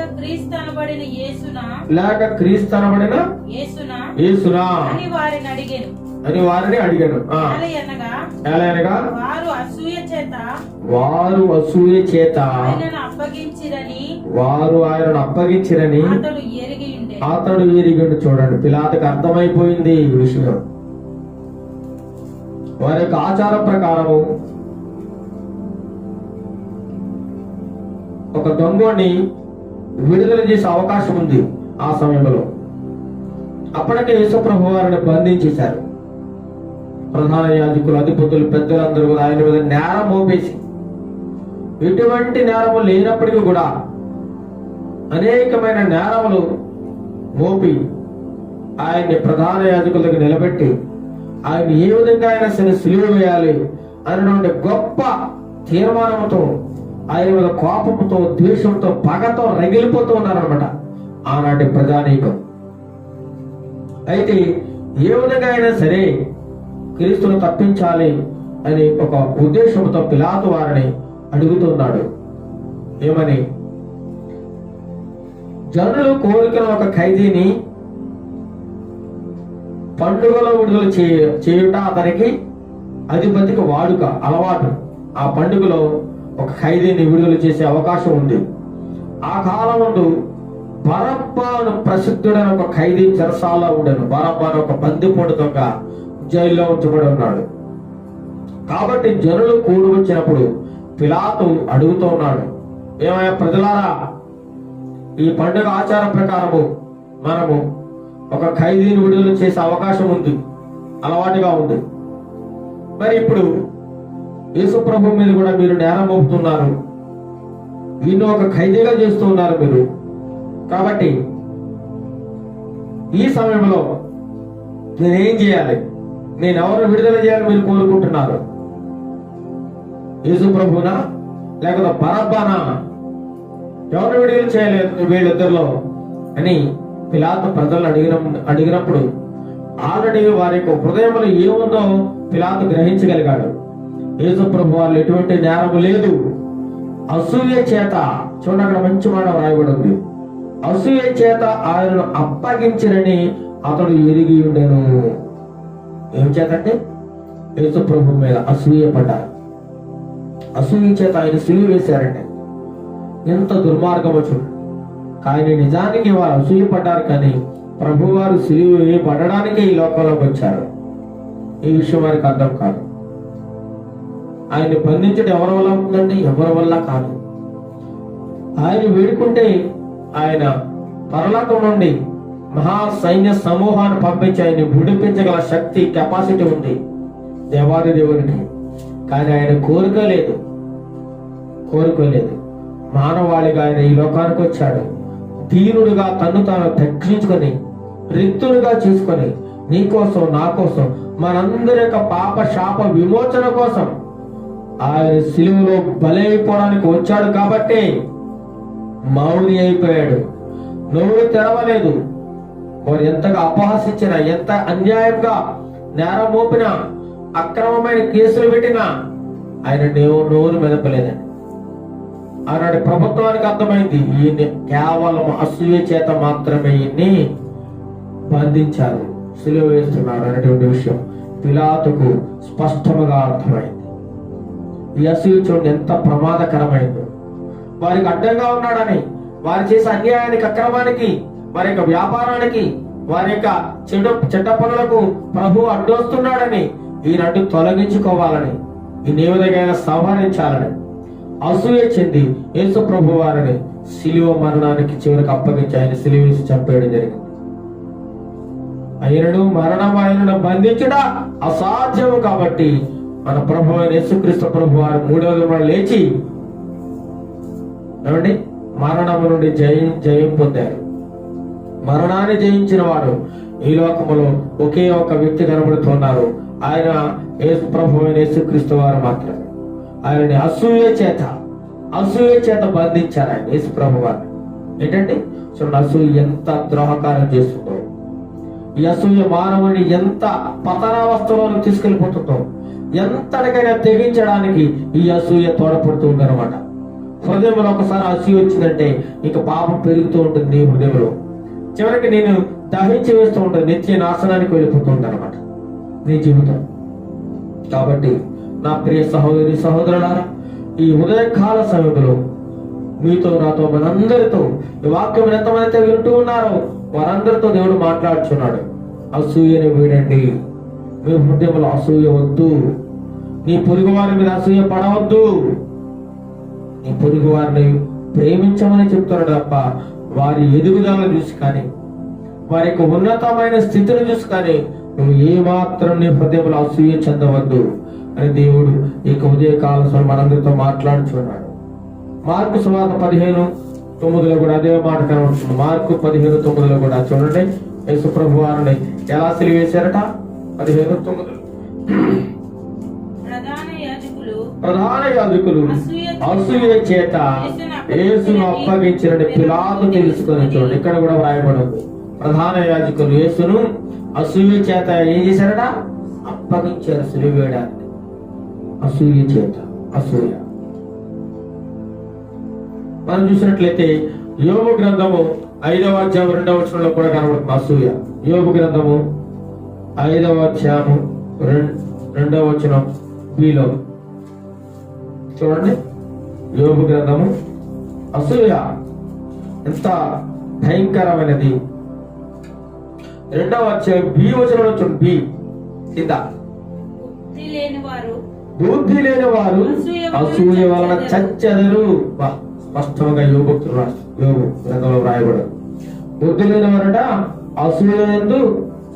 అసూయ వలన ఏమైపోతారు? చచ్చిపోతారు. నా ప్రియ సహోదరుడా, అసూయ నీ హృదయంలో కలిగిందా చచ్చిపోతావు. నీకు చావే గతి. అసూయ చాలా భయంకరమైనది. నేను ఒక్కసారిగా చనిపోయేది. క్రమక్రమంగా ఒక క్యాన్సర్ వచ్చిన పేషెంట్ ఏమైపోతారండి? తన శరీరం అంతా క్షీణించిపోయి చివరికి కొంతకాలము నరకయాతను అనుభవించి చివరికి చనిపోవడం జరుగుతుంది. ఎంతో మందిని క్యాన్సర్ పేషెంట్ చూస్తాం. అంతకంటే భయంకరమైనది ఈ అసూయ. క్యాన్సర్ కంటే కూడా చాలా భయంకరమైనది రోగం అంటే ఇది అసూయ. కాబట్టి నా ప్రియ సహోదరి సహోదరులారా, అసూయ వలన ఏమొస్తుందంట? మరణం వస్తుంది, చచ్చిపోతావు. బుద్ధి లేని వాడికి మాత్రమే అసూయ కలుగుతుందని యోబు గ్రంథంలో రాయబడి ఉంది. బుద్ధి లేని వాడు బుద్ధి లేని వారు ఏమవుతారు? అసూయ వలన చచ్చెదరు. ఇంత గొప్ప మాట చూడండి. బుద్ధి లేకపోతే అసూయ నీకు వచ్చేస్తుంది. జ్ఞానము కలిగి, యథార్థత కలిగి, జ్ఞాన వివేకములు కలిగి ఉన్నావు అనుకో, ఏది మంచో ఏది చెడు నువ్వు గ్రహించగలిగినట్లయితే నీకు అసూయ అనేది రాదు. అసూయ అనేది నీ హృదయంలోనికి రానే రాదు. నీకు బుద్ధి లేదు, బుద్ధిహీనుడుగా ఉన్నావు కాబట్టి నువ్వు ప్రతి ఒక్కరి మీద అసూయ చెందుతున్నావు, అసూయ పడుతూ ఉన్నావు, వారవలేని స్థితిలో ఉన్నావు, తట్టుకోలేకపోతున్నావు, వారికి ఎదుగుదలని ఏడుస్తున్నావు. ఎప్పుడు ఎవరో ఒకరు మన ఏడవడం నీ బ్రతుకు. తట్టుకోలేవు. అయ్యో వారికి ఇంతకుముందు ఏమీ లేవు, తిండి తిప్పులు ఉండేవి కావు, ఈరోజు చూడు ఎంత గొప్పలైపోయారో అనేటువంటి అసూయ. వారిని సంతోషించే స్వభావం నీకు ఏమాత్రము లేదు. అయ్యో నా పక్క సహోదరుడు ఇంతకుముందు తిండి లేక చాలా ఇబ్బందులు పడుతూ ఉండేవాడు, ఈ రోజు దేవుని దయ వల్ల ఒక గొప్ప ఉన్నతమైన స్థితిలో ఉన్నాడు అని నీవు సంతోషించగలవా? నా ప్రియ సహోదరి సహోదరుడా, తట్టుకునే స్వభావం నీకుందా? ఓర్చుకునే స్వభావం నీకుందా? వారు ఎదుగుతుంటే చూసి ఆనందించే స్వభావం నీకుందా? ఇలా ఉన్నట్టంటే నువ్వు దైవ మనస్సు కలిగిన వాడవు, దేవుని మనస్సు కలిగిన వాడవు. ఇలాంటి మనసు నువ్వు కలిగినట్లయితే నిన్ను కూడా దేవుడు ఒక ఉన్నతమైన స్థితిలో పెడతాడు, నీకు ఆశీర్వాదం ఇస్తాడు. ఆయన కృపగా హస్తాన్ని నీ మీద సమృద్ధిగా ఉంచాడు. ఆయన దాచించిన మేలుతో నిన్ను నింపుతాడు. ఎప్పుడు? నీ హృదయంలో అసూయ లేనప్పుడు మాత్రమే. చూడండి, 1 కొరింథీయులకు రాసిన పత్రిక 3వ అధ్యాయం 3వ వచనం చదవండి. 1 కొరింథీయులకు రాసిన పత్రిక 3వ అధ్యాయం 3వ వచనం. 1 కొరింథీయులకు రాసిన పత్రిక 3వ అధ్యాయం 3వ వచనం చదవండి. మీలో అసూయయు కలహమును ఉండగా మీరు శరీర సంబంధులై మనుష్య రీతిగా నడుచుకునేవారు. శరీర సంబంధులు, ఆత్మ సంబంధులు కారండి. ఎవరైతే అసూయ కలిగి ఉంటారో వారు శరీర సంబంధులు, సాతాను సంబంధులు. దైవ సంబంధులు కాని వారికి ఏమొస్తుందో వారి హృదయంలో అసూయ కలుగుతూ ఉంటుంది.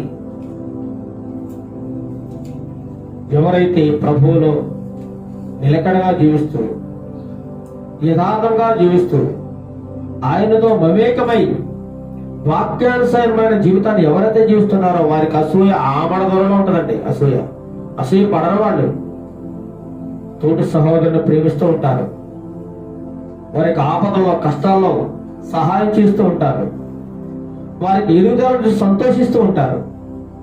ఇది దైవ సంబంధమైన మనుషులు చేసే కార్యం. ఇక్కడ శరీర సంబంధులు చేసే కార్యం ఏంటండి? అసూయ పడుతూ ఉంటారు. ఏంటి? అసూయ. మీలో అసూయయు కలహములు ఉండగా మీరు శరీర సంబంధులై మనుష్య రీతిగా నడుచుకుంటారు. కేవలం సాధారణంగా మనుషులకు అసూయ వస్తూ ఉంటది. అసూయ ఉండకూడదని దేవుని యొక్క వాక్యము మనకి సెలవిస్తూ కనబడుతుంది. కీర్తన గ్రంథంలో 106వ కీర్తన 16వ చరణం చూడండి. 106వ కీర్తన 16 త్వరగా ముగించుకుందాం. 106వ కీర్తన 16వ చరణం చూసుకున్నట్లయితే ఎక్కడ కూడా ఒక వ్యక్తి మీద వారు అసూయ చెందినట్లు కనబడుతుంది. వారు తమ దండు పాడములో మోషేయందును యెహోవాకు ప్రతిష్ఠితుడైన అహరోనునందును అసూయపడి. ఎవరట వీడు? ఇశ్రాయేలు ప్రజలంటే. ఇశ్రాయేలు ప్రజలు మోషే మీద గొడుక్కుంటూ సణుక్కుంటూ ఉండేవారట. దేవుడేమో ఇశ్రాయేలు ప్రజలని ఐగుప్తు దేశం నుండి, దాస్యపు నుండి విముక్తుల్ని చేయడానికి దేవుడేమో మోషేని ఎన్నుకుంటే, మోషేను అహరోను ఎన్నుకుంటే, అలాంటి దైవజనుల మీద దేవుడు ప్రతిష్ఠితగా ఏర్పరుచుకున్న మనుషుల మీద ఎవరు అసూయ చెప్తున్నారండి? ఇశ్రాయేలీ ప్రజలు అసూయ చెందుతున్నారు. ఎంతో కష్టపడి వారి కోసం త్యాగం, వారికి కుటుంబాలని త్యాగం చేసి దేవుని యొక్క ప్రజల కోసం వీరు తమ సమయాన్ని వెచ్చించి వారి కోసం పోరాటం చేసి ఐగుప్తు దేశం నుంచి వారిని విడిపించుకొని తీసుకొస్తూ ఉంటుంటే అలాంటి వారి మీద కూడా వీరు ఏం చేస్తున్నారంటే అసూయ పడుతూ ఉన్నారు, సణుగుతూ ఉన్నారు. వారు తమ గండు పాలములో మోషే యందును యెహోవాకు ప్రతిష్ఠితుడైన అహరోనునందును ఏమేమంటారు? అసూయ పడ్డారు. అసూయ. చూడండి, మానవ హృదయంలో అసూయ చాలా భయంకరమైన. నా ప్రియ సహోదరి సహోదరులారా, ఉదయ కాల సమయంలో దేవుడు మీతో స్పష్టంగా తేటగా మాట్లాడుచున్నాడు. అసూయను విడిచిపెట్టండి. నా ప్రియ సహోదరి సహోదరులారా, మీరు అభివృద్ధి చెందాలంటే మీ పక్క వారిని చూసి, మీ ఇరుగు పొరుగు వారిని చూసి, వారి ఉన్నత స్థితిని చూసి ఏమాత్రం అసూయ చెందకు. సంతోషించు. వారి గురించి ఇంకా ప్రార్థన చేయి. వారు ఒకవేళ మార్పు చెందని అన్యులై ఉన్నారా, వారి కోసం ప్రార్థన చేయి. వారి యొక్క మార్పు కోసం, వారి యొక్క రక్షణ కోసం ప్రార్థన చేయి. అనేక మంది దైవ సేవకులు కూడా ఒకరిని చూసి ఒకరు అసూయ చెందుతున్నారు. తప్పు. నా ప్రియ సహోదరి సహోదరులారా, ప్రియమైన దైవ సేవకులారా, నేను మీకు ఈ ఉదయకాల సభలో ప్రేమతో మనవి చేస్తున్నాను. అసూయను విడండి, అసూయను విడండి, అసూయను విడండి. తోటి యొక్క దైవ సేవకుని గౌరవించండి, ప్రేమించండి, ప్రేమించండి, ప్రేమ చూపించండి. అసూయ పడవద్దు. ఆ దైవ సేవకుని ఎదుగుచున్నాడా? ఎదగని. ఆ ఎదుగుదలను చూసి నువ్వు తట్టుకోలేకపోతున్నావా? చాలా తప్పు. అటువంటి అసూయ నీకు ఉండకూడదని దేవుడు ఉదయకాల సమయంలో సెలవిస్తున్నాడు. ఇంకా చూసినట్లయితే 2 కొరింథీయులకు రాసిన పత్రిక 12:20 చదవండి. 2 కొరింథీయులకు రాసిన పత్రిక 12:20. త్వరగా 12:20. ఎందుకనగా ఒకవేళ నేను వచ్చినప్పుడు మీరు నాకు ఇష్టలుగా ఉండరేమో అనియు, నేను మీకు ఇష్టడుగా ఉండనేమో అనియు, ఒకవేళ కలహమును, అసూయయు, క్రోధములను, కక్షలను, కొండెములను, గుసగుసలాడుటలను, ఉప్పొంగుటలను, అల్లరును ఉండునేమో అనియు, నేను మరలా వచ్చినప్పుడు నా దేవుడు మీ మధ్య నన్ను చిన్నబుచ్చునేమో అనియు, మునుపు పాపము చేసి తాము జరిగించిన అపవిత్రత, జారత్వము, ఊకిరి చేష్టల నిమిత్తమును మారు మనసు పొందని అనేకులను గురించి దుఃఖపడవలసి వచ్చినేమో అని భయపడుచున్నాను. కొరింథీ సంఘానికి అపోస్తలుడైన పౌలు రాస్తూ ఈ విధంగా మాట్లాడుతూ ఉన్నాడు అనమాట. నేను వచ్చినప్పుడు మీరు ఈ విధంగా అయిపోతారేమో, మీ హృదయంలో అసూయ ఉంటదేమో, కలహం వచ్చేస్తుందేమో, కక్షలు ఉంటాయేమో, నేను బోధించిన బోధంతా వృధా అయిపోతుందేమో అని చెప్పి తన హృదయంలో ఎంతగానో భయపడుచు ఉన్నాడట. అసూయ. నాకు ఇష్టలుగా ఉండనేమో, నేను ఏ విధమైన మాటలు మీకు బోధించానో ఆ ప్రకారంగా మీరు నడవరేమో, మీ హృదయంలో ఇటువంటి కార్యక్రమాలను ఉంటాయేమో, ఇవన్నీ వచ్చేస్తాయేమో అని నేను మిమ్మల్ని గురించి భయపడుతూ ఉన్నాను. అసూయ, కలహము ఎన్ని వీలో వచ్చేస్తాయేమో, కొండెములన్నీ వచ్చేస్తాయేమో అని చెప్పేసి అపొస్తలుడైన పౌలు గారు వారిని గురించి భయపడుతూ రాస్తున్నాడు. చివరిగా గలతీయులకు రాసిన పత్రిక 5:21 చదవండి. గలతీ 5:21 పక్కనే, కొరింథీయుల పక్కనే ఉంది. గలతీ 5:21. చూడండి, భేదములు, విమతములు, అసూయలు, మత్తతలు, అల్లరితో కూడిన ఆటపాటలు మొదలైనవి వీటిని గూర్చు నేను మునుపు చెప్పిన ప్రకారము ఇట్టి వాటిని చేయవారు దేవుని రాజ్యమును స్వతంత్రించి కొనరని మీతో నిశ్చయముగా స్పష్టంగా చెప్పుచున్నాను. గలతీ సంఘానికి రాస్తున్నాడు పౌలు భక్తుడు. ఇక్కడ మనం చూసినట్లయితే పైన చూసినట్లయితే 19వ వచనంలో చూడండి, శరీర కార్యములు ఏంటవి? శరీర కార్యములు స్పష్టముగా కనబడుతున్నాయి. స్పష్టమైన అవి ఏమనగా జారత్వము, అపవిత్రత, కాముకత్వము, విగ్రహారాధన, అభిచారము, ద్వేషములు, కలహము, మత్సరములు, క్రోధములు, కక్షలు, భేదములు, విమతములు, అసూయలు, మత్తతలు, అల్లరితో కూడిన ఆటపాటలు మొదలైనవి ఇవన్నీ నువ్వు కలిగి ఉన్నావో, వీటిలో ఏ ఒక్కటి కలిగి ఉన్నా సరే నీ హృదయంలో దేవుని రాజ్యాన్ని నువ్వు స్వతంత్రించుకొనలేవు అని చెప్పి పౌలు భక్తులు గలతీ సంఘం తేటగా స్పష్టంగా చెప్తూ ఉన్నాడు. స్పష్టంగా చూడండి, అక్కడ రాయబడి ఉంది. స్పష్టముగా ఏంటి? స్పష్టముగా చెప్తూ ఉన్నాడు అనమాట. స్పష్టముగా మీతో చెప్తూ దేవుని రాజ్యమును స్వతంత్రించుకొనరని మీతో స్పష్టముగా చెప్పుచున్నాను. ఇలాంటి వాక్యం బోధించేవారు కావాలండి. ఈనాడు అనేక మంది సేవకులు తమ సంఘాలలో వారిని మెప్పించే బోధలు చేస్తున్నారు. మెప్పించే బోధలు, వారిని సంతోషపెట్టే బోధలు, వారికి బాధ కలిగించని బోధలు, వారికి అనుకూలమైన బోధలు, ఒక్కర బోధలు చేస్తూ వారిని ఆనందింపజేస్తూ తద్వారా ప్రభువుకు వారిని దూరం చేస్తూ వారి పతనానికి అనేక మంది దైవ సేవకులు కారకులుగా ఉన్నారు. అనేక సంఘాలు నేను చూస్తున్నాను. వారిని గద్దించరు. వారి యొక్క శరీర కార్యములు, అపవిత్ర కార్యాల గురించి ఏ మాత్రమో గద్దించరు, చెప్పరు, మాట్లాడరు. వాడు ఎలాగంటే పోనీ నాకెందుకు, డైలీ సంఘానికి వస్తున్నాడా లేదా, కానుక ఇస్తున్నాడా లేదా, చాలు అంతే. వాడి ఆత్మీయ జీవితం కూడా నాకెందుకు, వాడు ఎలా అయితే నాశనం అయిపోయి వాడికి సంబంధం లేదు అన్నట్టుగా ఈనాడు అనేక మంది దైవ సేవకులు కూడా కనబడుతున్నారు. ఈ శరీర కార్యములు ఏ ఒక్కటి నీ హృదయంలో ఉన్న, ముఖ్యంగా అసూయ కోసం మనం మాట్లాడుకున్నాం, ఈ అసూయ కూడా నీ హృదయంలో ఉన్నట్లయితే నువ్వు దేవుని రాజ్యాన్ని స్వతంత్రించుకోలేవని ఈ ఉదయ కాల సమయంలో దేవుడు మనందరికీ స్పష్టంగా తెలియజేస్తున్నాడు. నా ప్రియ సహోదరి సహోదరులారా, శరీర కార్యములు ఏంటవి?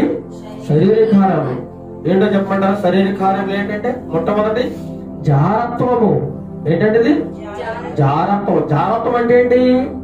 ఒక వివాహమైన వ్యక్తి తన భర్తని లేదా తన భార్యను కాకుండా ఇతర వ్యక్తులతో కొనసాగించే లైంగిక కార్యక్రమాన్ని జారత్వము అని పిలుస్తుంటారు. తనకు చక్కగా పెళ్ళైంది, వివాహం జరిగింది, తన భార్యతో తను సంతోషించడు, లేదా తనకు చక్కగా వివాహం జరిగింది, తన భర్తతో తను సంతోషించలేదు, కానీ వేరొక పురుషుని వైపు, వేరొక స్త్రీ వైపు చూచి వారు కావాలని కోరుకుని వారితో చెడ్డగా తిరుగుతూ లైంగిక సంబంధాలు పెట్టుకుంటూ జీవితాన్ని సర్వనాశనం చేసుకునే వ్యక్తులను మనం ఏమంటామంటే జారులు అంటాం. ఏమంటామంటే జారులు, జారత్వం చేసేవారంట మొట్టమొదటి. ఇది రెండో మాట ఏముంది అక్కడ? అపవిత్రత. ఏంటది? అపవిత్రత. అపవిత్రత అంటే ఏంటి? అపవిత్రమైన కార్యాలు, చెడ్డ కార్యాలు, లైంగిక పాపములు, ఇంకా దుష్ట క్రియలు, హృదయంలో నుండి వచ్చే దుష్ట తలంపులు, చెడు ఆలోచనలు, ఇవన్నీ కూడా ఏంటంటే అపవిత్రమైన కార్యాలు. అపవిత్రమైన మనుషుల హృదయంలో వచ్చి ఏమొస్తుందట? చెడ్డ తలంపులు, చెడ్డ ఆలోచన. ఈనాడు చూసినట్లయితే అనేక మంది చిన్న చిన్న పిల్లలకి రకరకాల దుష్ట తలంపులు, చెడ్డ ఆలోచనలు అండి, చెడుగా ఆలోచిస్తుంటారు.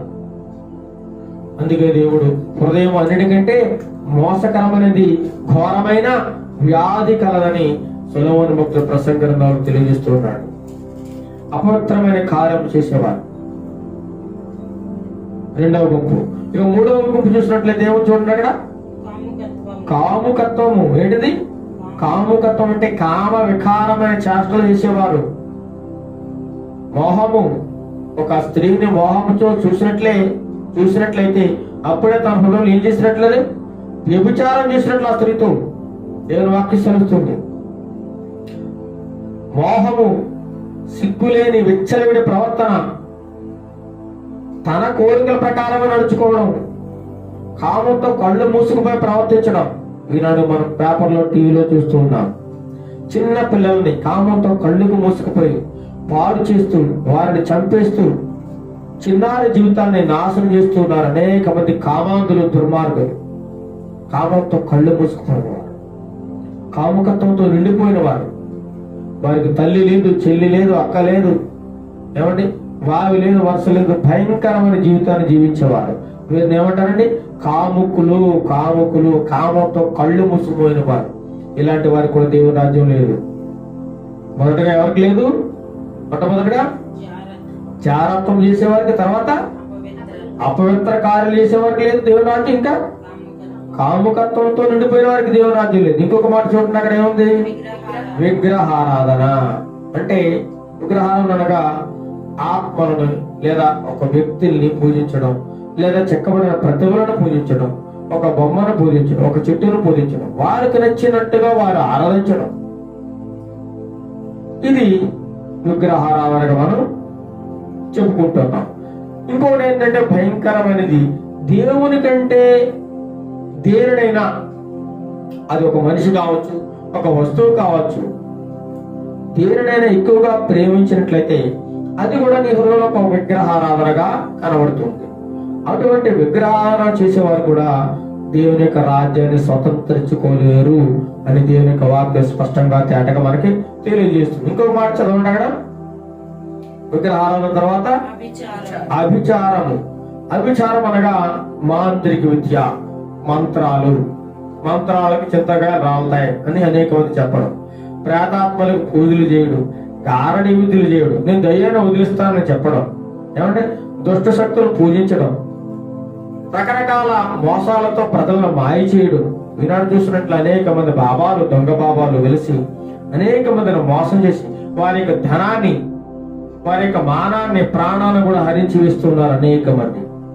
దీన్ని ఏమంటారండి? అభిచారము. ఇలాంటి క్రియలు ఎవరైతే చేస్తారో వారు కూడా దేవుని యొక్క రాజ్యాన్ని స్వతంత్రించుకోలేరని దేవుని యొక్క వాక్యం స్పష్టంగా చెరవస్తుంది. ఇంకా చదవండి. ద్వేషములు. ద్వేషం, తీవ్రమైన ద్వేషం అండి, కోపం, పగ. మొట్టమొదటిగా అసూయ కలుగుతుంటుంది, అది ఒక కోపంగా, ద్వేషంగా, పగగా మారిపోతుంది. తీవ్రమైన విరోధ భావం. ఊరికనే ద్వేషం పెంచుకుంటూ ఉంటారు, అనే ఊరికనే ద్వేషాన్ని పెంచేసుకుంటూ ఉంటారు. తీవ్రంగా ఆలోచిస్తుంటారు అవతల వ్యక్తి కోసం. అతను ఏం చేయాలి, అతను ఈ విధంగా ఎదిగిపోతున్నాడు, అతను ఎలాగైనా డౌన్ చేసేయాలి. అతను ద్వేషం, విపరీతమైన ద్వేషం పెట్టేసుకోవడం, ఏదైనా చిన్న మాట అంటే ఓర్చుకోలేక అతని మీద ద్వేషాన్ని రగల్చడం, అయిష్టత, తీవ్రమైన శత్రుభావం, ఇవన్నీ కూడా నిండిపోయి ఉన్నవారు దేవుని రాజ్యాన్ని వీరు కూడా స్వతంత్రించుకోలేరని దేవుని వాక్యం సెలవిస్తూ ఉంటారు. ఇంకా చదవండి. తర్వాత కలహములు. కలహములు కదా. కలహము, కలహం అంటే పోట్లాట, పోట్లాటలు, దెబ్బలాటలు, శత్రుత్వం, అధికార దాహం, పగ కలిగి ఉండడం. కలహం, ఒకరి మీద వారిద్దరికి విరోధం పెట్టేయడం, వారు దెబ్బలాడుకునేలా చేయడం, ఇక్కడ మాటలు అక్కడ, అక్కడ మాటలు ఇక్కడ చెప్పడం, వారికి గొడవలు పెట్టడం, ఇది కలహం అనమాట. కలహాన్ని రేపడం. ఇలా ఎవరైతే చేస్తారో వారు కూడా దేవుని రాజ్యాన్ని స్వతంత్రించుకోలేరని దేవుని వాక్యం సెలవిస్తుంది. తర్వాత చదవండి. మత్సరములు. మత్సరం అనగా అసహ్యత కలిగి ఉండడం. మత్సరం అంటే ఏంటి చెప్పండి? అసహ్యత. వారిని చూసి ఏంటిది, దూరంగా ఉంటుంది, నువ్వంటే చాలా నాకు అసహ్యం, నువ్వు వేస్ట్ వెళ్ళవు, నేను చూస్తుంటే నాకు అసహ్యం కలుగుతుందంట. ఇది తీవ్రమైన అసహ్యత కలిగి ఉండడం అనమాట. మరొకరి విజయాన్ని జీర్ణించుకోలేకపోవడం, తట్టుకోలేకపోవడం అనమాట. మరి ఎందుకంటే వారి యొక్క విజయం వైపు వెళుతూ ఉంటే వారిని చూసి తట్టుకోలేక, వారలేక ఈ విధమైన మత్సరాన్ని చూపిస్తూ ఉంటారు అనేక మంది. ఇటువంటి మత్సరం కలిగిన వారు కూడా దేవుని రాజ్యాన్ని స్వతంత్రించుకోలేరు. అందుకే చూసినట్లయితే సామెతల కింద 14:30 మత్సరం ఎముకలకు కుళ్ళు. ఎవడైతే మత్సరంతో నిండిపోయి ఉంటాడో వాడి ఎముకలన్నిటికీ కూడా కుళ్ళు పట్టేసి క్షీణించిపోయి చివరికి నాశనం అయిపోతాడని చెప్పి సామెతల గ్రంథంలో సొలొమోను భక్తులు మనకి తేటగా తెలియజేస్తూ ఉన్నాడు. తర్వాత చదవండి. మత్సరం తర్వాత మత్సరం కలిగిన వారు కూడా దేవుని రాజ్యాన్ని స్వతంత్రించుకోలేరు. తర్వాత చదవాలి. క్రోధములు. క్రోధం చాలా భయంకరమైనది. కోపం కంటే చాలా రెట్లు అధికమైనట్టండి. కోపం కంటే చాలా అధికమైనది ఏంటంటే క్రోధము. భయంకరమైనది అంటే కత్తిపోటు లాంటి మాటలు, అంటే మాటలతో చంపేస్తారు అవతల వ్యక్తి. మాటలతోనే కొట్టకుండా కూడా మాటలతో చంపేస్తారు. తిరస్కారమైన బుద్ధి. అవతల వ్యక్తి ఏదైనా చెప్తున్నాడే, నువ్వు నాకు చెప్పేది ఏంటి, నువ్వెంత, అని మాట్లాడటం, అసహ్యంగా మాట్లాడటం, తట్టుకోలేకపోవడం, క్రోధము, కోపం. అయ్యో నాకు తెలియని విషయాన్ని నేను తెలుసుకోవడం తప్పేముంది అని అనుకోడు. ఇది నాకు తెలుసు, ఇది నువ్వు నాకు చెప్పేదేంటి, నాకంతా వచ్చు, నాకంతా తెలుసు, నువ్వెంత, నువ్వు నాకు చెప్పేదానివా అని చెప్పేసి ఒక భయంకరమైన క్రోధాన్ని చూపిస్తూ ఉంటారు అవతల వ్యక్తుల మీద. కోపం కంటే చాలా రెట్లు అధికమైనది క్రోధం అన్నమాట. ఈ క్రోధం ఎవరైతే కలిగి ఉంటారో వారు కూడా దేవుని యొక్క రాజ్యానికి వారసులు కారు అని దేవుని యొక్క వాక్యము క్లియర్ గా మనకి చదివిస్తుంది. ఇంకొక మాట చదవండి తర్వాత. కక్షలు, కక్ష. మనము ఇతరుల మీద కక్ష పెంచుకుంటూ ఉంటాం. మనస్సులో ప్రేమకు బదులు ఏమవుతుందంటే కక్ష పెరిగిపోతుంది. ఆ కక్ష చివరికి ఏం చేస్తుంది, చివరికి హత్య చేసే వరకు కూడా, చంపేసే వరకు కూడా కక్ష పెంచుకుంటుంటారు అనేక మంది. మన ఎవరి మీద కోపం ఉందనుకోండి, ఉదాహరణకి ఆ కోపము సూర్యుడు ఉదయించిన దగ్గర నుంచి అస్తమించే లోపే ఆ కోపము మానేయాలి, విడిచిపెట్టాలి. అలా విడిచిపెట్టకపోతే అది నీ హృదయంలో భయంకరమైన పాపముగా నీకు ఒక పెద్ద నష్టాన్ని తీసుకొస్తుంది అనమాట. చివరికి నీ ప్రాణం కూడా పోయే అవకాశం కూడా ఉంది కక్షల వల్ల. ఈ కక్షలు ఎందుకు వస్తాయి తెలుసా అంటే స్వార్థపు కోరికలు. ఏంటంటే స్వార్థపు కోరికలు, అధికారాన్ని కోరుకోవడం. అంటే వీరికి ఏకభావం ఉండదు, ఏక మనసు ఉండదు. పెద్దలంటే చిన్నలంటే గౌరవం ఉండదు, మర్యాద ఉండదు. ఎవరు చూసినా వారి మీద కక్ష పడుతూ ఉంటారు, ఈర్ష్య పడుతూ ఉంటారు, అసూయ పడుతూ ఉంటారు అన్నమాట. ఇతడి వ్యక్తి కంటే మనమే గొప్పవాళ్ళం అనుకోవడం, ఎదుటి వ్యక్తి కంటే మనమే గొప్పవాళ్ళం అనుకొని వారి మీద కక్ష పడుతూ ఉంటారు. చూడండి, విద్యార్థుల మధ్య కూడా ఒక వ్యక్తి ఇంకొక వ్యక్తి బాగా చదువుతుంటే తట్టుకోలేక అతని మీద కక్ష పెంచుకుంటూ ఉంటారు. ఈ పార్టీ వాళ్ళు ఆ పార్టీ మీద కక్ష పెంచుకుంటూ ఉంటారు.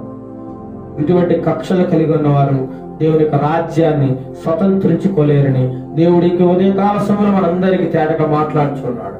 ఇంకా చదవండి. భేదములు, భేదం అంటే ఈనాడు అనేక మంది, ఇది నా సంఘం, అది నీ సంఘం, నీ సంఘం వాళ్ళు నా దగ్గరికి రావద్దు, నా సంఘం వాళ్ళు నీ దగ్గర రాకూడదు, నా సంఘంలో ఉన్న వ్యక్తి ఇంకో వేరే సంఘంలోకి వెళ్ళి వాక్యం చెప్పకూడదు, పాటలు పాడకూడదు, సాక్ష్యం పంచుకోకూడదు. ఇటువంటి భేదాలు అనేక మంది దైవ సేవకుల్లో కూడా కలిగి ఉన్నాయంట. నేను అనేక చోట్ల చూస్తూ ఉన్నాను.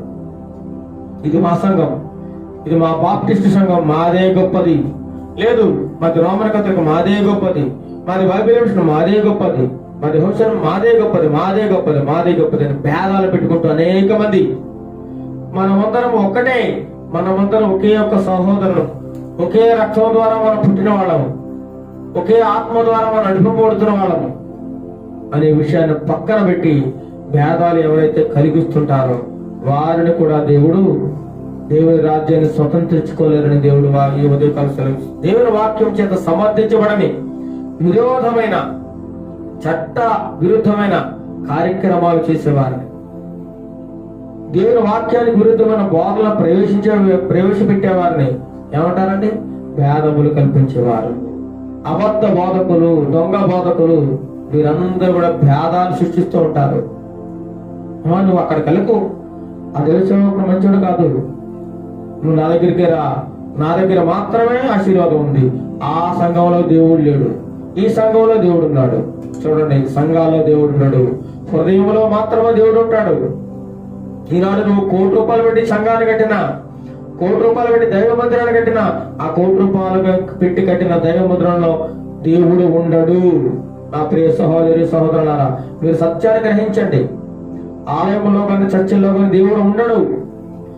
హస్తకృతమైన ఆలయంలో నేను నివసింపునని తేటగా సెలవుస్తున్నాడు దేవుడు. మరి ఎక్కడ ఉంటాడు దేవుడు?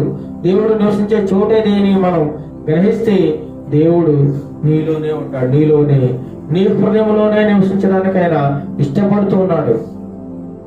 నీలో ఉంటాడు, నీలోనే ఉంటాడు, నీతోనే ఉంటాడు. నీ హృదయము, మన హృదయమే దేవుని యొక్క దేవాలయము. అంతేగాని ₹1 కోటి మంచి టైల్స్ వేసి కట్టిన సువర్ణ మందిరములలో కోట్లకు వెచ్చించి ఈనాడు అనేక మంది దైవసేవకులు పోటాపోటీగా ఆ సంఘం కంటే నా సంఘమే బాగుండాలి, నా సన్నిధే బాగుండాలి, నా మందిరమే బాగుండాలి అని ఎంతో హంగు పొంగులతో సువర్ణముగా తీర్చిదిద్దుతూ ఉన్నారు సంఘాలని. కానీ అటువంటి సంఘాలలో దేవుడు నివసింపడు.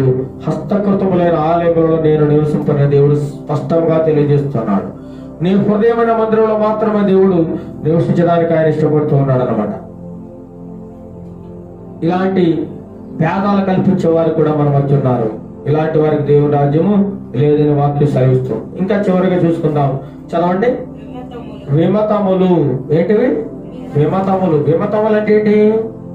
సమాజములో వివిధ స్వార్థ గుంపులుగా కలిగి ఉండడం, ముఠాలుగా విడిపోయి సంఘ ఐక్యతను విచ్ఛిన్నం చేయడం, సంఘంలో చీడిపోయి వాళ్ళు వేరే ఒక సంఘం స్థాపించడం, వారికి ఒక గుంపును తీసుకెళ్లిపోవడం, ఈ సంఘంలో ఉన్న వారు కొంతమంది లాక్కెళ్ళిపోవడం, వారికి ముఠగా ఏర్పడడం, సంఘాన్ని విచ్ఛిన్నం చేసే శక్తులు, ఇవన్నీ కూడా వీళ్ళు ఏమంటారంటే విమతములు కల్పించేవారు. విమతములు.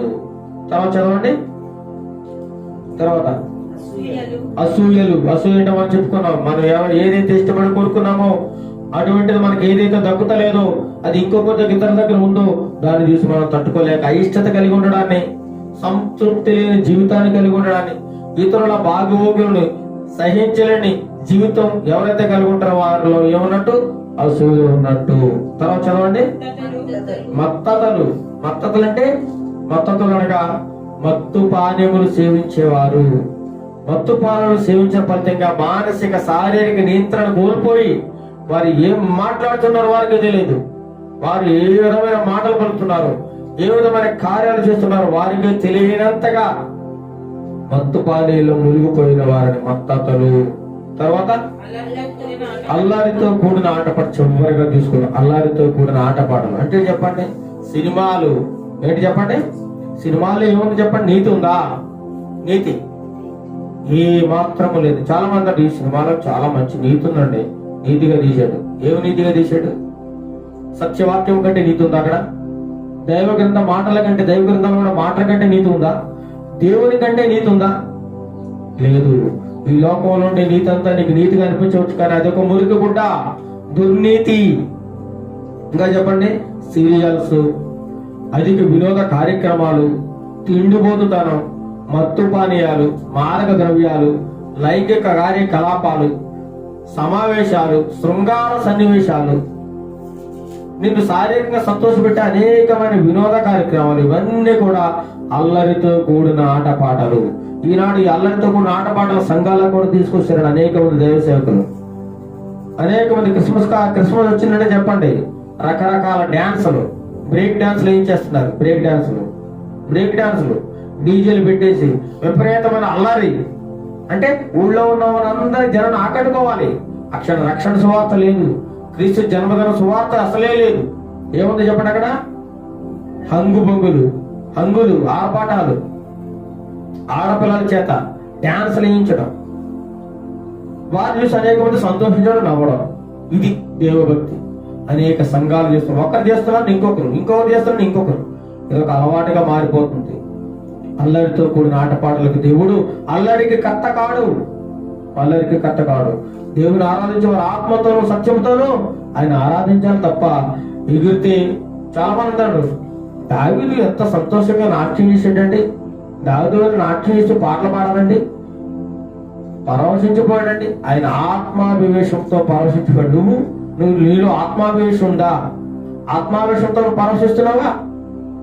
పిల్లలకి రకరకాల బ్రేక్ డాన్స్ నేర్పించి, సినిమాలు చూసి బ్రేక్ డాన్స్ అన్ని నేర్చుకుని అల్లారితో పాటలు వేయించి వాళ్ళకి ట్రైనింగ్ ఇచ్చి అనేక మందిని ఆకట్టుకునే ప్రయత్నాలు చేస్తున్నారు అనేక మంది దైవ సేవకులు. నా ప్రియ సహోదరి సహోదరులు, చాలా భయంకరమైన విషయం ఇది. ఇలాంటి వారికి కూడా దేవుని రాజ్యం దొరకదు.